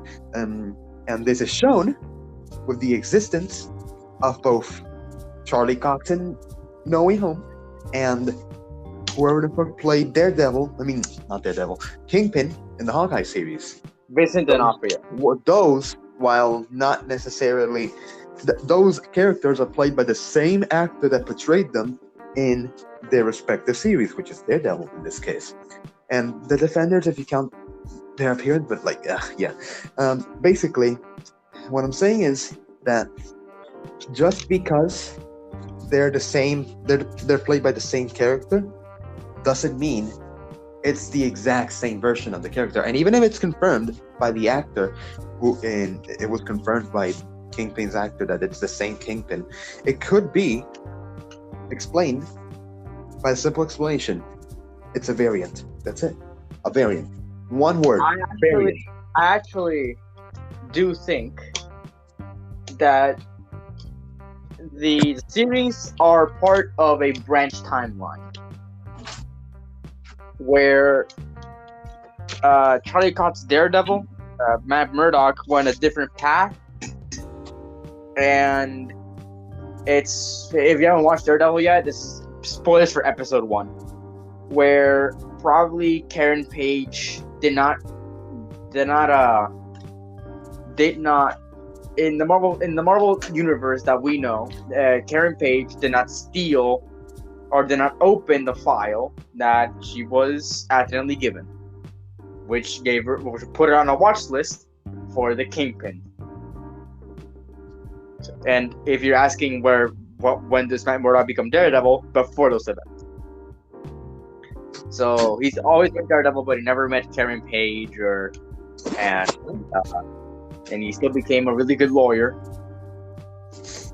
He's just a really good lawyer, period. He's goated. But those events did not happen. He might have met Karen Page later on, but that's what important. She never opened the file. That's why she is not in the. That's why it's not canon. The events. It is part of a branch. Even if they're not canon, that was the status of the Venom series before this whole multiverse thing happened. Like in 2018, we got the Venom movie. No, wait, hold on. We got like a Venom character, and then it's not until Venom 2 that we get him connected to the MCU via the whole multiverse concept. The whole multiverse concept means, and I don't care if you don't believe in this due to the fact that you're a purist, the whole multiverse concept means that any Marvel character who has had a televisional or musical or series presentation in the past that includes anything that has been with the Marvel name and another piece of media simultaneously, such as the many X-Men movies throughout the 2000s and 2010s, the 1978 Japanese Spider-Man, and the 1940s Captain America. All of them can be added via this multiverse concept into the MCU, whether you like it or not. That's not what I'm saying. What I'm saying is that it's not canon to the MCU. The events did not happen in the MCU because they're not made by Marvel Studios, which is televised by Kevin Feige, who is involved in every single production of the MCU. So if Kevin Feige is not involved, he is not part of the MCU, and in Daredevil, he is not involved. So that's why he's not part of the MCU. Okay, but it can be made canon for the multiversal concept. It cannot be made canon. It cannot be made canon, period. It can be made canon, because look at it. Don't understand the concept of the multiverse. It's not as you can't have an opinion on it. It's only a fact. The events of Daredevil happen in a branch timeline. They can't be merged together unless you go full comic, where the Ultimate Universe and the 616 universe were merged together to make the Prime Universe. But that's happened once and only once. Okay, but dude, what I'm trying to say is that understand. I'm trying to explain the multiverse here. Yeah, I know what you're saying. The events of Daredevil took place in a different timeline, and as such, they are not canon to the MCU. But what I'm saying is that they can be made canon. If there's another Daredevil season, or like a special or something that shows Daredevil traveling throughout the multiverse, yeah, like a Doctor Strange portal or something, that means that it can be combined. No, okay, you're not getting the point. Okay, just because the character travels to the universe doesn't mean that the events of the other universe are canon. That's not how this works.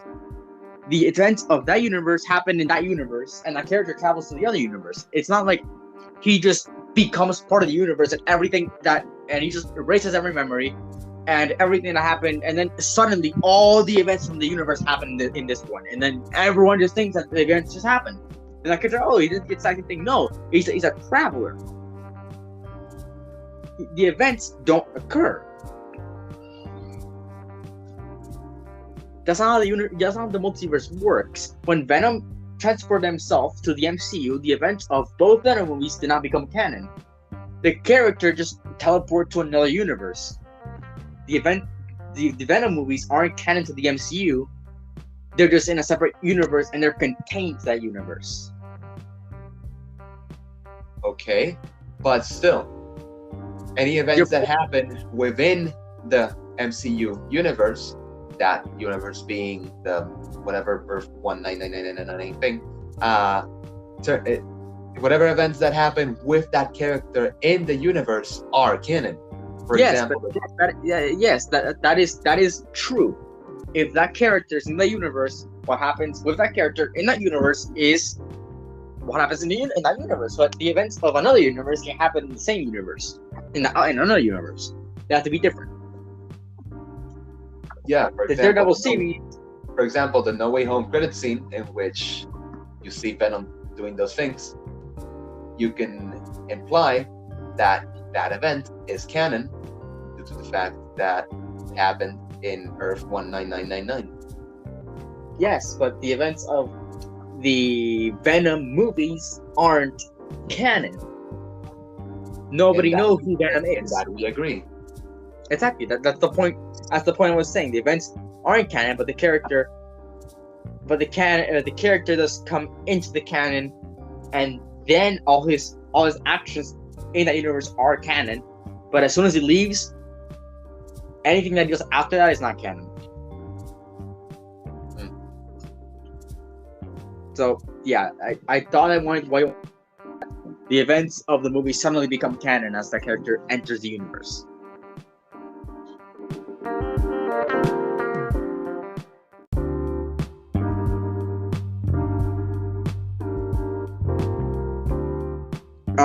But yeah, no, like that's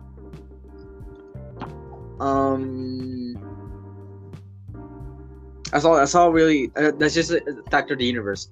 The Kingpin that we see in this series and the Kingpin from the Netflix series are not the same character. But that's the thing. The actor himself confirmed it.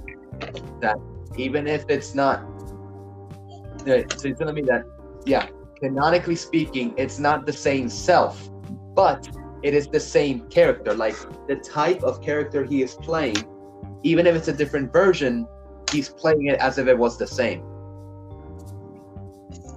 That's basically what Vincent D'Onofrio is trying to say here. That's his name, right? Vincent D'Onofrio? Yeah. D'Onofrio. What? D'Onofrio. Yeah.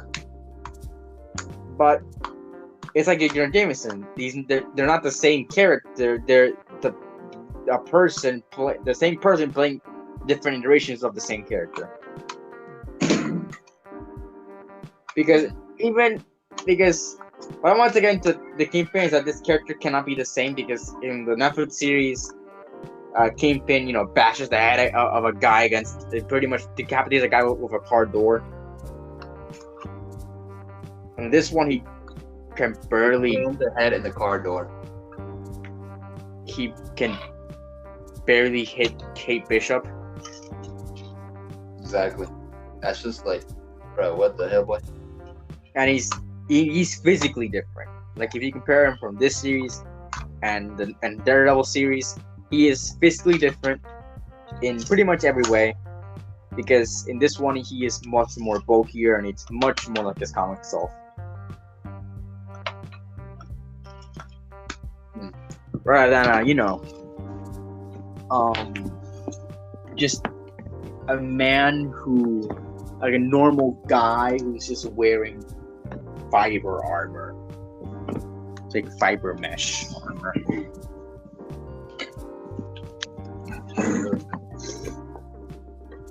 Yeah, it's just the talk of the multiverse. It's not really an opinion you have on it. It's more of a it's a concept that you can't really make up for your own. But yeah, no, this is very apart from the multiverse. But yeah, no, Loki didn't make everything canon. That's just what I'm trying to say. Loki didn't make everything canon. It opened the multiverse and probably for visitors to enter this universe, but not everything. And probably made more universes, but whatever. Yeah, that's just the thing. And we'll see it probably get fits in Doctor Strange too. But you know, Hawkeye in this series, Kingpin is not as violent as he is supposed to be, and he should have been very angry, and he should probably have killed Kate Bishop, because when I saw that Kate Bishop was gonna fight Kingpin, of all people, Kingpin, and I thought, oh, she's dead.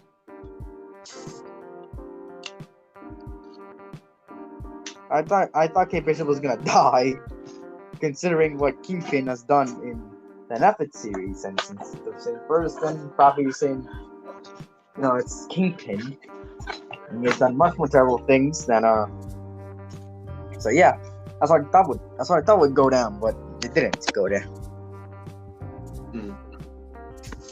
So that's why I said it's kind of disappointing in a way, where Kingpin was sort of kind of wasted. It's just one episode, and he didn't even become that violent, and then he gets shot in the head by Maya Lopez.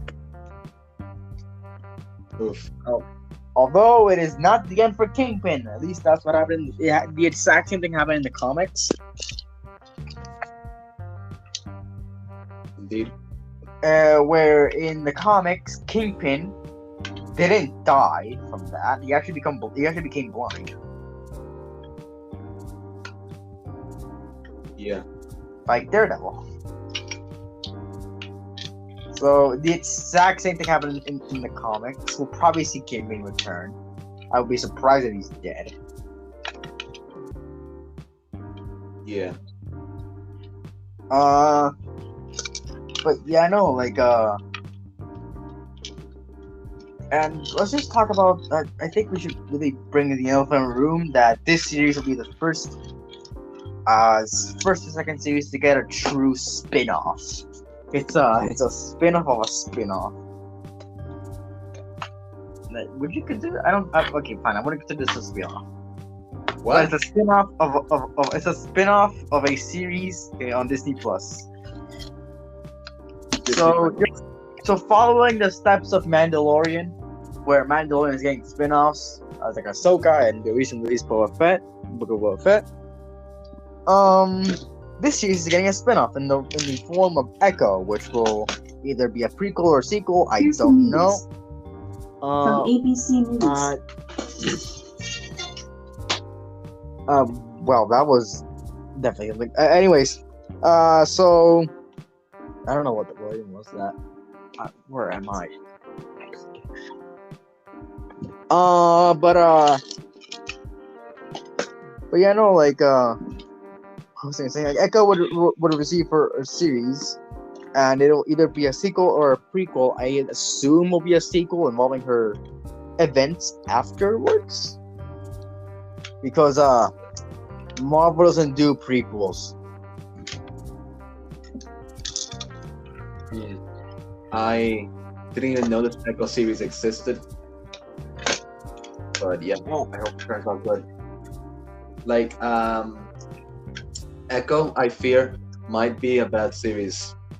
And not even due to context, or not even due to context or like character development, but known ability. Like other previously unexplored concepts such as Shang-Chi or Shang-Chi, as it's properly pronounced apparently, have been questioned with like the questions like, who's Shang-Chi and why are they making a movie about him? Instead, it works because it rides on one popular concept and it executes it good. And this popular concept is martial arts and Asian culture. it executed it good without following any bad stereotypes and made it overall a good movie in the process. Echo is what? Like a series about a minor antagonist who is deaf and no discriminating in that, by the way. I personally send my condolences to the fact that she's deaf, but like, what are you gonna do with that series? She's deaf and and she works with, and she has a character, and she has relations with a character who apparently is involved in a mafia. Okay, then what? I assume it will be because she betrayed Kingpin. It will be about her her on the run, trying to escape the Kingpin in the tracksuits after becoming pretty much a fugitive in their eyes.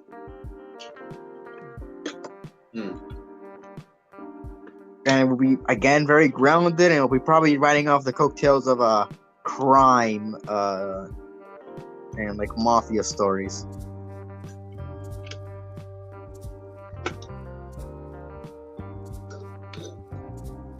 What? Crime and mafia stories? What happened with crime and mafia stories? That it will probably be around, like, that would be the genre. I don't know, to be honest. I just hope they executed well. Because with Echo, there's no major theme to like piggyback on if the movie's bad. Like Shang-Chi was good. Show. It's a show. If the show is bad, like Shang-Chi as a movie, it was good, and it had the martial arts theme, which added to its credit. But then Echo, if it's bad, it has no theme to write upon, so it's screwed. Yeah, and I'm just searching. All right, there we go. Okay, so, I mean, we are gonna cover this. We are gonna cover the Echo series. Like, there's no. Yes, I am aware. There's no running away from it. But we'll also probably see the next one that will either get a spin-off will be the WandaVision spin-off. I got the House of Harkness. So yeah, I mean, I just hope this one was the first one that was announced. And it was announced before this. It was announced before Hawkeye got even a release date. And yeah, I just hope it's good. I hope it continues the character. It'll probably keep a lot of the characters that aren't Hawkeye and Kate Bishop. No, I said Kate Bishop. Let's talk about Kate Bishop. Pancakes, do you have anything to say about Kate Bishop? I just hope that they executed good, because if not, it doesn't have any theme to write on, which is bad. I mean, Pancakes, I'm talking about Kate Bishop.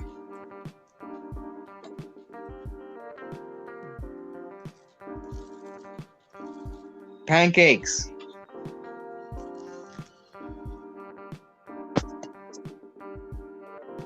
Pancakes.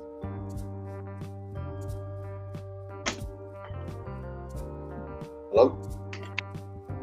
Hello. Yeah, I had a minor technical difficulty, but I'm here. I am asking you what are your opinions on Kate Bishop. I feel like Kate Bishop as a character is good. They did a great job bringing her from obscurity into light, and I hope that they do this with other characters. Yes, of course, as we probably all know, Kate Bishop in the comics becomes Hawkeye after Clint retires. And yeah, no, in this one she has this Marvel the MCU twist where she's jokey and all this stuff. She's a total fangirl of the guy with a bow and arrow. And I actually really like how her storyline really ties into everything. And I enjoyed her chemistry with her and Clint. And Yeah, no, there's just I enjoyed Haley Steinfeld's performance. Fun fact: Haley Steinfeld actually played Spider Gwen in Into the Spider-Verse and Across the Spider-Verse Part 1 and Part 2.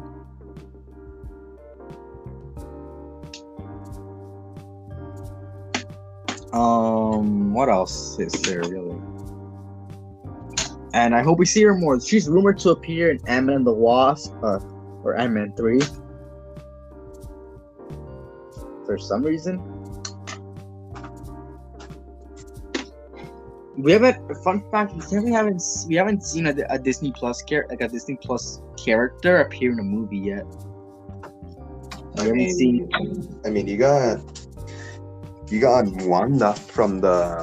Yeah, but she's originally a movie character, so I'm talking original Disney Plus character. So something like Agatha or Tyler Hayward or What's Tyler Hayward again? The director of Sword, former director of Sword. We haven't seen any appearances of I can't believe Marvel copied off Pokemon and made like a companion organization. Sword. That's been in place since the 90s, by the way. So, technically Pokemon copied off of Marvel. I bet. So we haven't seen any of the characters. We haven't seen U.S. Agent in any of the movies. No, actually, that's a lie. We've seen Valentina, Val. We saw her first in Falcon Winter Soldier, and then we saw her in Black Widow. So she's the first technically crossover between the two universes.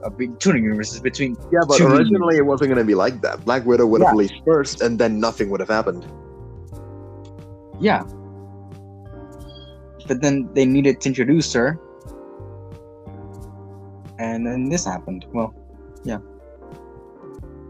But she's technically the first one Yeah. to really cross over between the two mediums. And the next one will be, I guess the next one will be Miss Marvel and the Marvels. I don't get why you hate Captain Marvel so much, but aside from that, I am really interested to see how a potentially thousands-year-old semi-goddess pairs up with a Pakistani girl. Captain Marvel isn't a goddess. I don't know what she is, but she is a very powerful person. She's just a kid from the 70s. McCree? I think that was the name, McCree. No, she was saved from Earth and given Kree blood. And then she was brainwashed by the Kree to fight in their war. Then that. Yeah, just that. Then. What he said. Yeah, what he said. But yeah, no, I don't think there's much to say. So we kind of skipped over this. Where would you put Hawkeye on your tier list? I would put Hawkeye in a solid B. No, actually, no, A. A. We are on the same ground as I am on the same ground as you. Hawkeye is also an A tier for the reasons I have shown in this episode. So that's it. So that only leaves one more Marvel property before we do the Spider-Man No Way Home episode.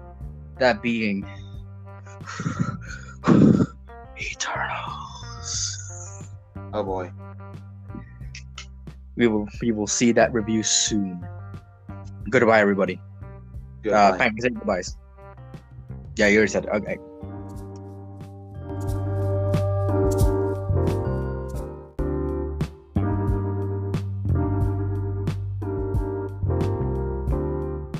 Hello, my name is Mercury, and welcome to this brand new episode of Meter FA. Today I'm joined by RAT Comedy and Pancakes. How are you both?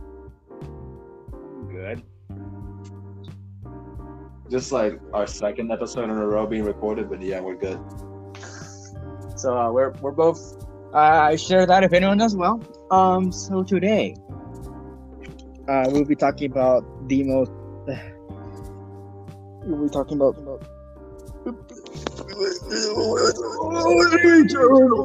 Eternal. Dude, we've been shitting on this movie, like, on every episode, and the episode hasn't even come out yet. My mic just went. Yes. But today we'll be talking about Eternals, the third Phase 4 movie, and definitely the worst. However, No, the give me a second. same We were. for the up, he died. So, we're talking about Eternals. Yes. I think that this movie is not the best work of Marvel. Can you give more in depth while RAT Comedy gets back? You want my review from now? I mean, you do what you want, man. This movie doesn't deserve anything. Alright, so I wanted to say Don't worry, children. That's just what we call eternalitis. dude, I fucking COVID. Fuck you mean? I'm trying to. Back. Anyway, And I found my official paper that said what were my thoughts on Eternals after leaving the theater. first, So, Pancakes then- giving his thoughts. So, Pancakes, continue with your better thoughts than on watching this movie. It's RAT Comedy. Pancakes, continue. Yeah, similar to what RAT Comedy did with papers and stuff. I went on Samsung Notes, like the app, and I wrote all of the details that I wanted to pick on while I was watching the movie. Like, it's RAT Comedy, you watched it, right? The movie. Yeah, the shit I took after leaving the theater was better than this movie. Damn. I've written joke fan stories better than this, according to some people. Yeah, when I told a stupid joke about this movie's plot, and I told them to my friends, who are watching the movie with me, I thought it was better than the actual movie. Oh my god. I don't know if I should say it right now because it's part of the plot, but should I do it? All three of us watched the movie, so you can spoil whatever you want. Okay, so what I said was, this is practically Among Us, but if, it were a year later and we forgot what was the game about.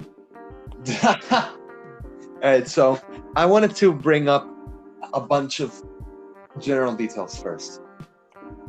The casting was horrible. The actor for Icarus looks like a mashup, a fusion of Henry Cavill and Sebastian Stan. Okay, who is Icarus? I genuinely forgot who that stupid idiot Henry was. Cavill is Superman in the DCEU, while Sebastian Stan is Bucky from the MCU. No, but who are you talking about right now? Icarus, The imposter. the guy who suicided Ooh, himself. this sussy. No one of the sussy back ass. Woo! Yeah. So then, the only good casting in the entire movie was the youth actor and Fastos. Sprite and Fastos were the only good ones. That's it. Sprite is the other imposter I like to call. So then, you want to know who I genuinely think is the best character? Who? Karun. Who's that? The Indian assistant. What? The assistant of Kingo, the Indian. Yeah, Karun. I genuinely think he's the best character. I genuinely forgot who most of these idiots are. The fat Indian dude. What? Yeah, him. The obese, the obese guy, right? Yeah. Yeah. You'll be fine. Yeah. Okay. So then, Karun is the best character because it brings a comic relief to an otherwise badly conducted narrative. Plus, The entire movie. yes, they gave each character a little backstory. Each one, so something good. It was poorly conducted, but it gave credit to the movie. They did a good in the street. Okay, this next topic is something very serious that I know you have a history of joking with this topic, RAT Comedy, so I'm going to stop you right here and tell you to not do that.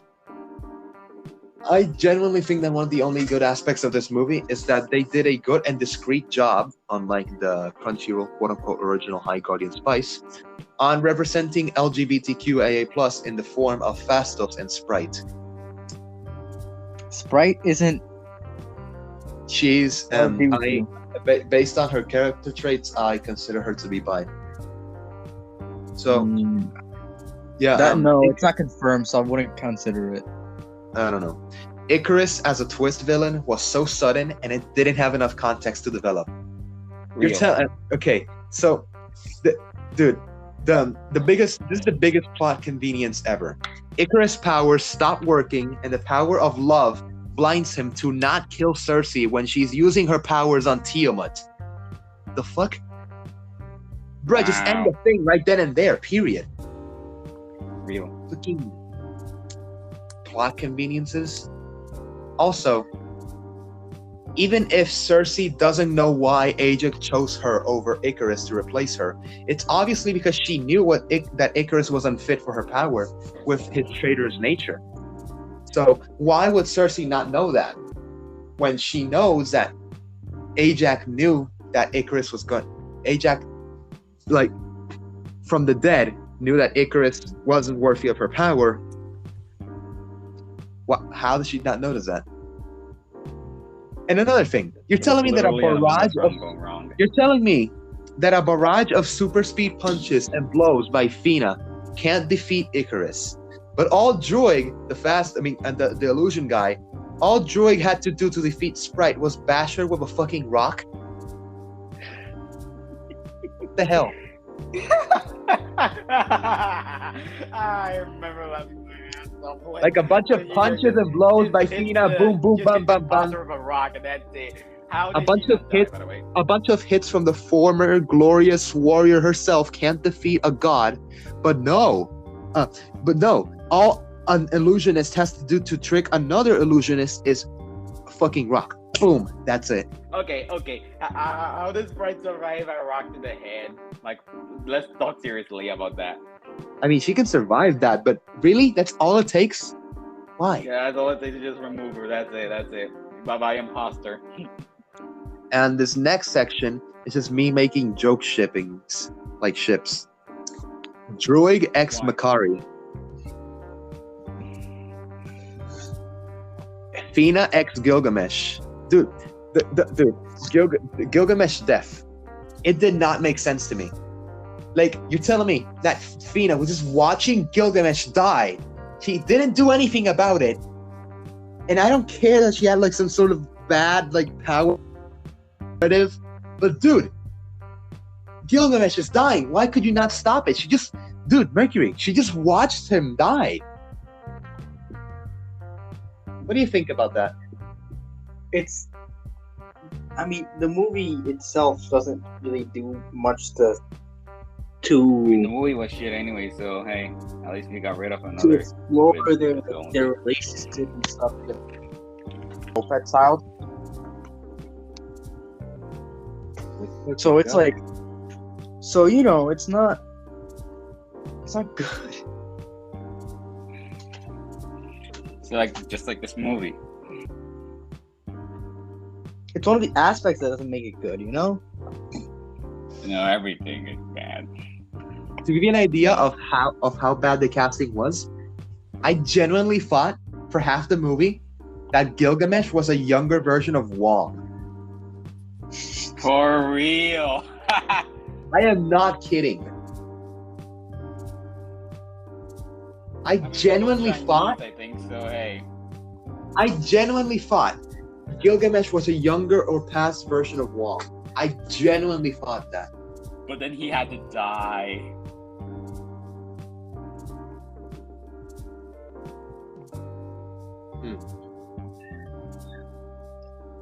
So are you done? Are you done, please? No, I'm not pleased, but like I just want to know, is there more? No, I'm not. It's not a please of please stop. This is stupid. Like, is he genuinely done? Just rambling about this whole movie.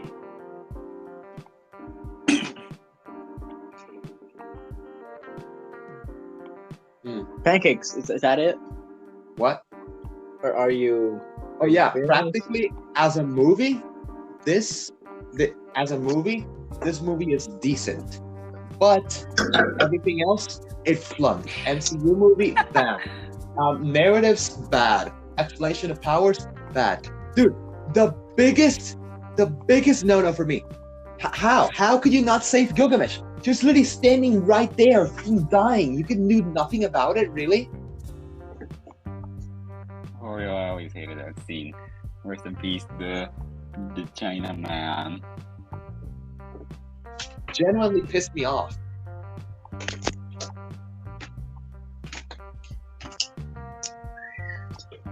So I think Pancakes is I think Pancakes is a bit done. So RAT Comedy, you also had a written arguments, so rants. So you go ahead and say your piece. I love to hate on this movie so much.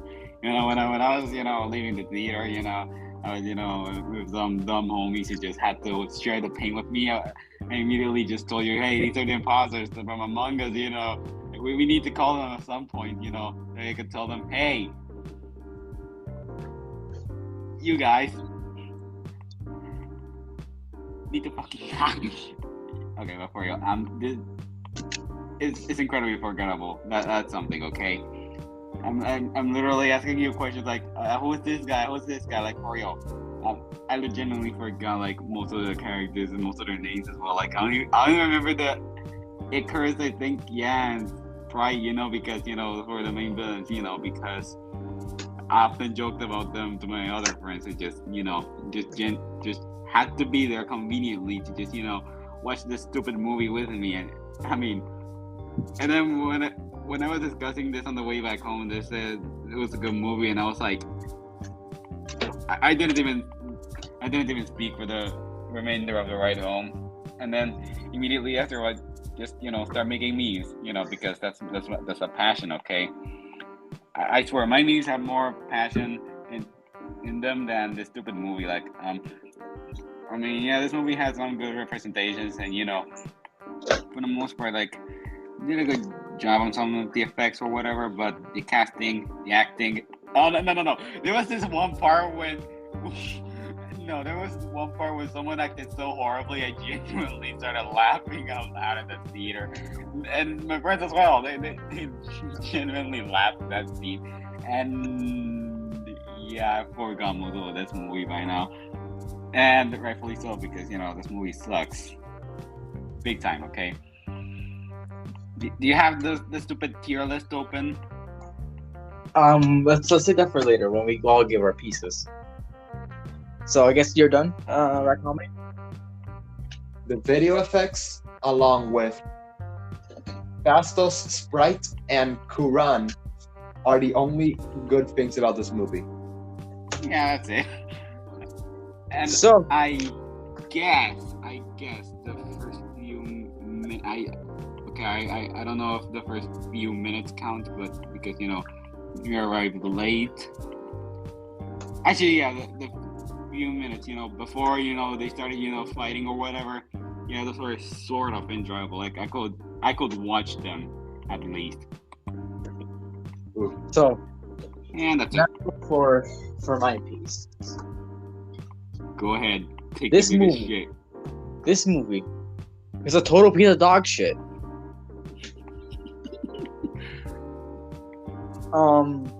It is bad on acting. It has good CGI. I will say that. The story makes absolutely no sense. We jump from one story to another. This movie could be divided into 2 movies and a series, and it's too long. It's too boring.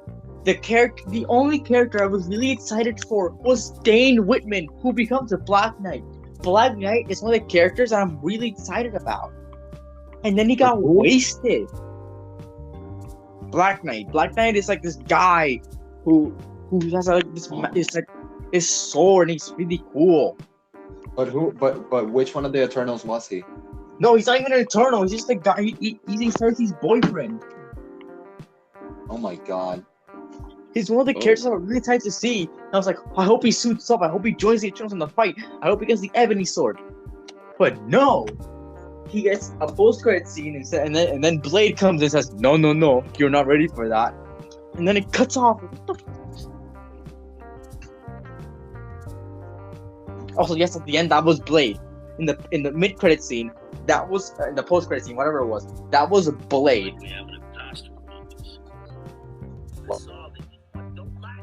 In the post-credit scene, the voice that guy who, the voice of that guy at the end who spoke to Dane Whitman, that was Blade.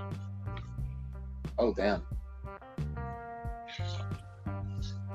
That must tie into something, I guess. Yes, it does.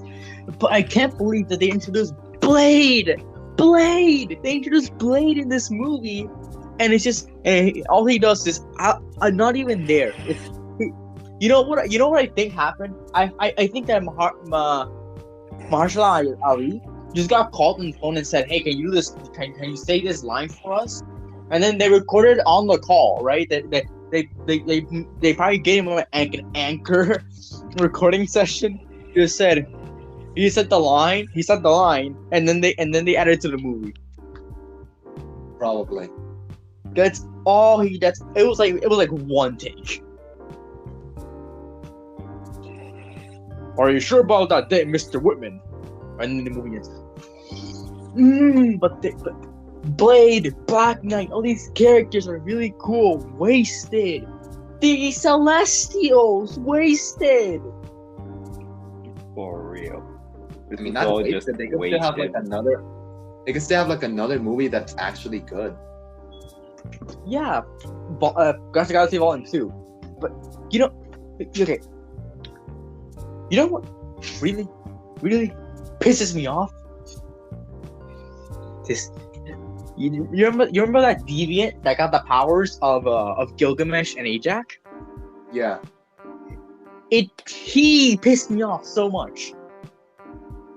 Why is that? Because he was also wasted. He was a perfect villain. He was like the crown jewel of all the deviants. He could have been this powerful villain. And you know what they do with him? You know what he does in the finale? He shows up. He literally walks into the final battle. And then he dies. He is the imposter among them. Such a wasted villain. His name is Crow. He just a wasted villain overall. Oof. It just you got my blood boiling because I don't like the fact that he walks in. He literally the character just walks into the final battle, fights the Eternals, and then he gets killed. That's just Eternals for you. Oh. And you know how I said that this movie could be divided into a series and 2 movies? Let me explain to you how to make assets. Just tell me how this sounds. If this sounds better than the Eternals.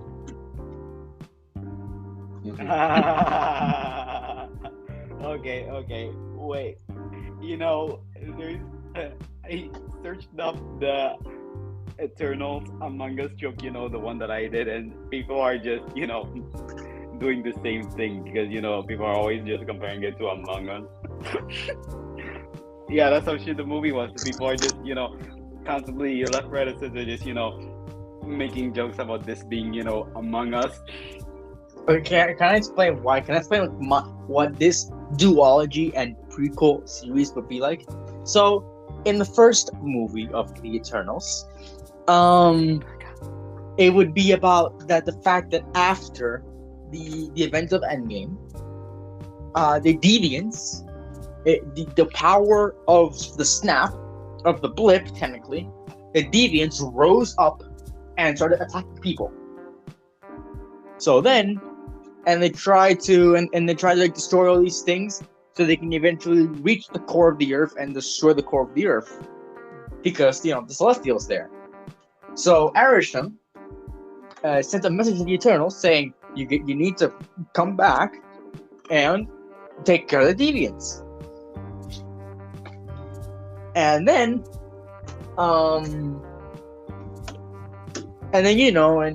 they try to come back, and they all try to get the band back together, but then they realize that Ejak is dead. That's still in the thing, but then they realize what could have done this, and then we find out about Crow, the deviant will absorb the energy of the Eternals, and then it's about stopping the Eternals stopping the Deviants from killing the Eternals, so they stop becoming more powerful. And it's about stopping Crow specifically, because Crow is the one that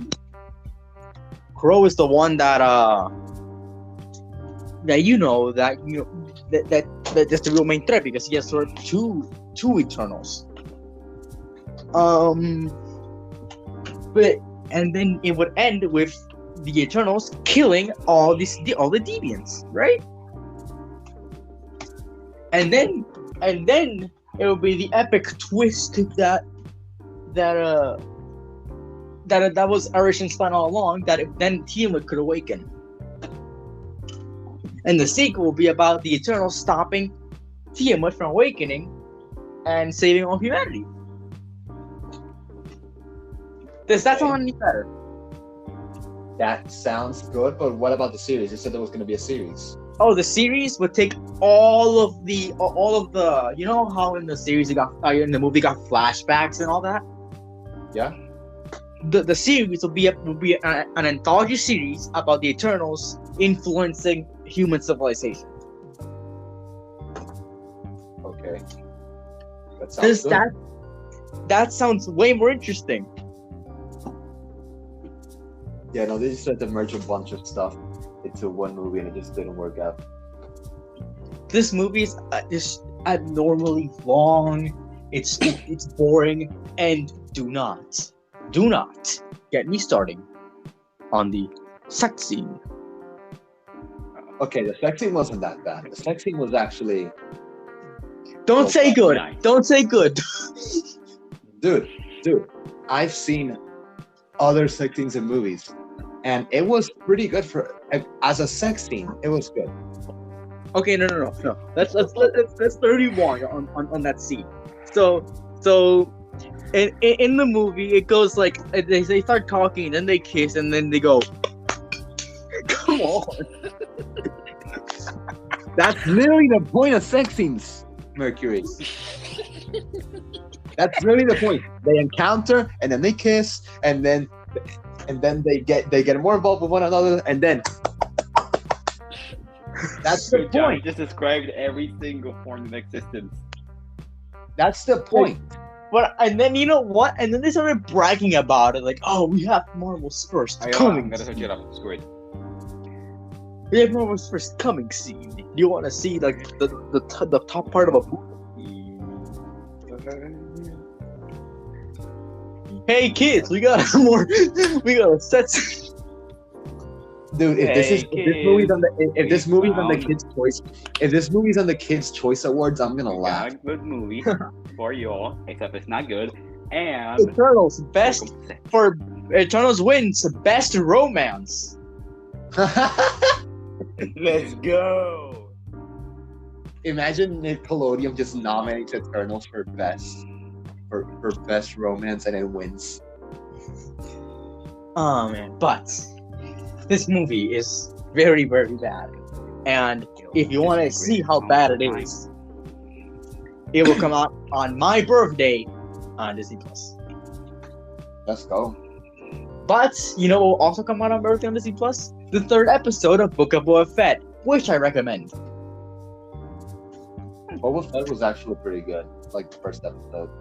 Yeah. But you know, finally some justification for liking this character. Because, you know, he did nothing on the 2 movies he appeared in, and great. It's just but this is about Eternals. Eternals, yes. What about Disney?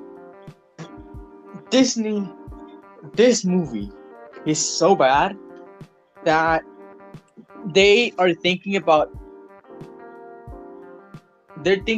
not even making a sequel.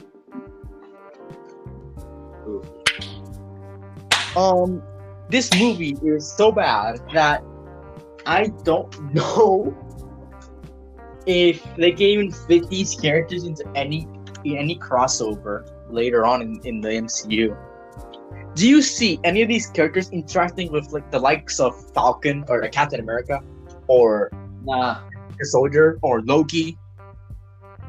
They see them being themselves. I imagine them on. In the next big Marvel crossover. I imagine them on the poster. There's Captain America, Sam Wilson. There's the Winter Soldier. There's Loki.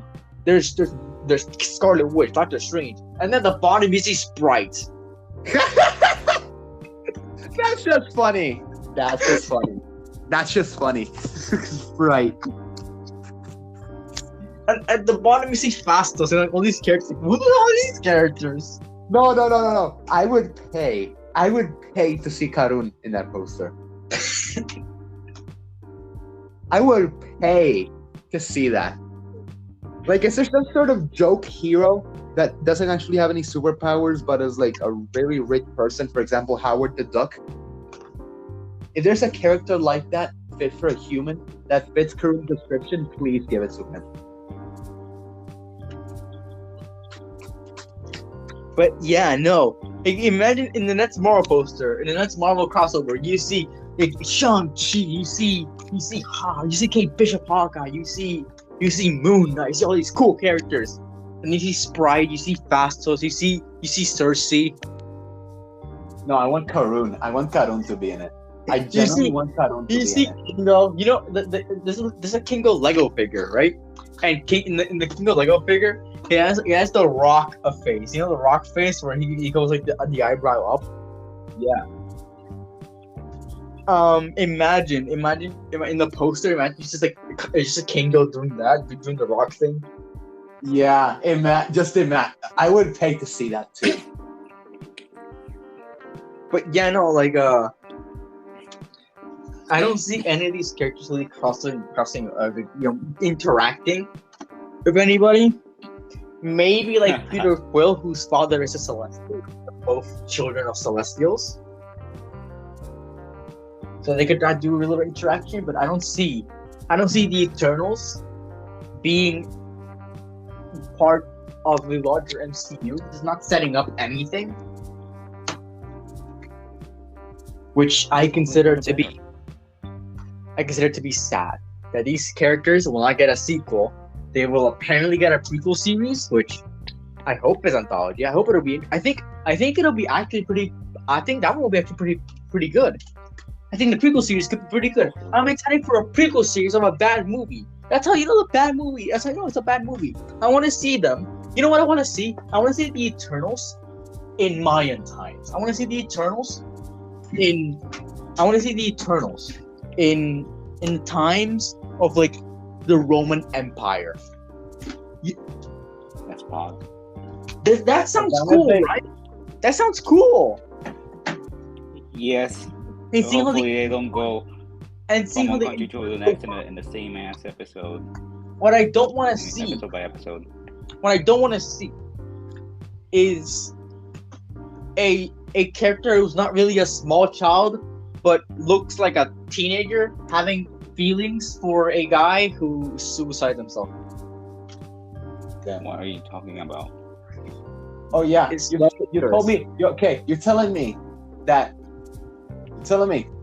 the guy spends half the movie building up and becoming villainous, but then at the end just commits Among Us. Commit Sudoku. Anyways, Oh my god, man! Like, dude, I would pay to see Karun on another Marvel movie. but yeah, no, like I can't believe it. That's what I don't want to see. I want to see them being cool because these characters can be cool. Any character can be cool, Damn. but they weren't. Anyways, Welcome to reality. so Pancakes, RAT Comedy. We came to this part of the episode. Where will we rank Eternals on the Marvel Cinematic Universe tier list? Asking me. Okay. Before we actually do something about this, I feel like if we're gonna make an Eternal series, like a prequel series, please don't let Chloe Zhao touch the movie. Like, don't even let her touch the production team.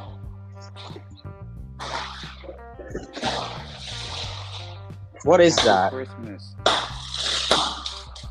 Okay. It's Okay. neighbor coming mass terrorism in times of celebration. Okay, so where will Happy we New rank Year's, this movie? I I think we think. all know where we rank this movie. Where will we rank it? So whoever wants to start, please put their rankings. I honestly would put this movie in D tier. F. Screw it. I just F. for you. Yeah, I'm gonna put it at F tier. Screw it. But probably the worst of the MCU I've seen so far. Probably seen worse, but I can't recall. I don't know. So for me, join the ranks of Thor: The Dark World and Captain Marvel. This movie is going on the F tier. It is a bad movie on all fronts. It is a bad MCU movie. It is a bad movie. It's a bad experience, and it's just honestly bad. This is whenever the only reason I watch this movie is because I have a commitment to watch every single MCU movie. Even Phase And 4. Pretty much everything MCU related.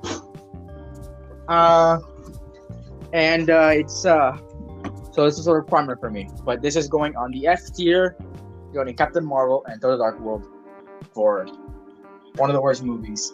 And for me, it is the worst movie of the MCU. Let's go. Without a shadow of doubt, it is the worst. Oof.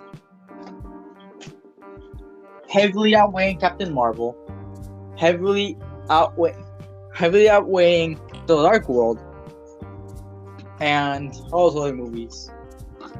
But it is not the worst thing I've ever seen. But like I said in the Multiverse of Madness episode, if I said that in the first MCU tier list, the movies would be like a tier or two above what they actually are. In this case, this movie stays on the F tier. It is an F tier movie with F tier writing, F tier characters, and an F tier experience. Anyways, our next movie will be something great, something amazing, something Real. something spectacular.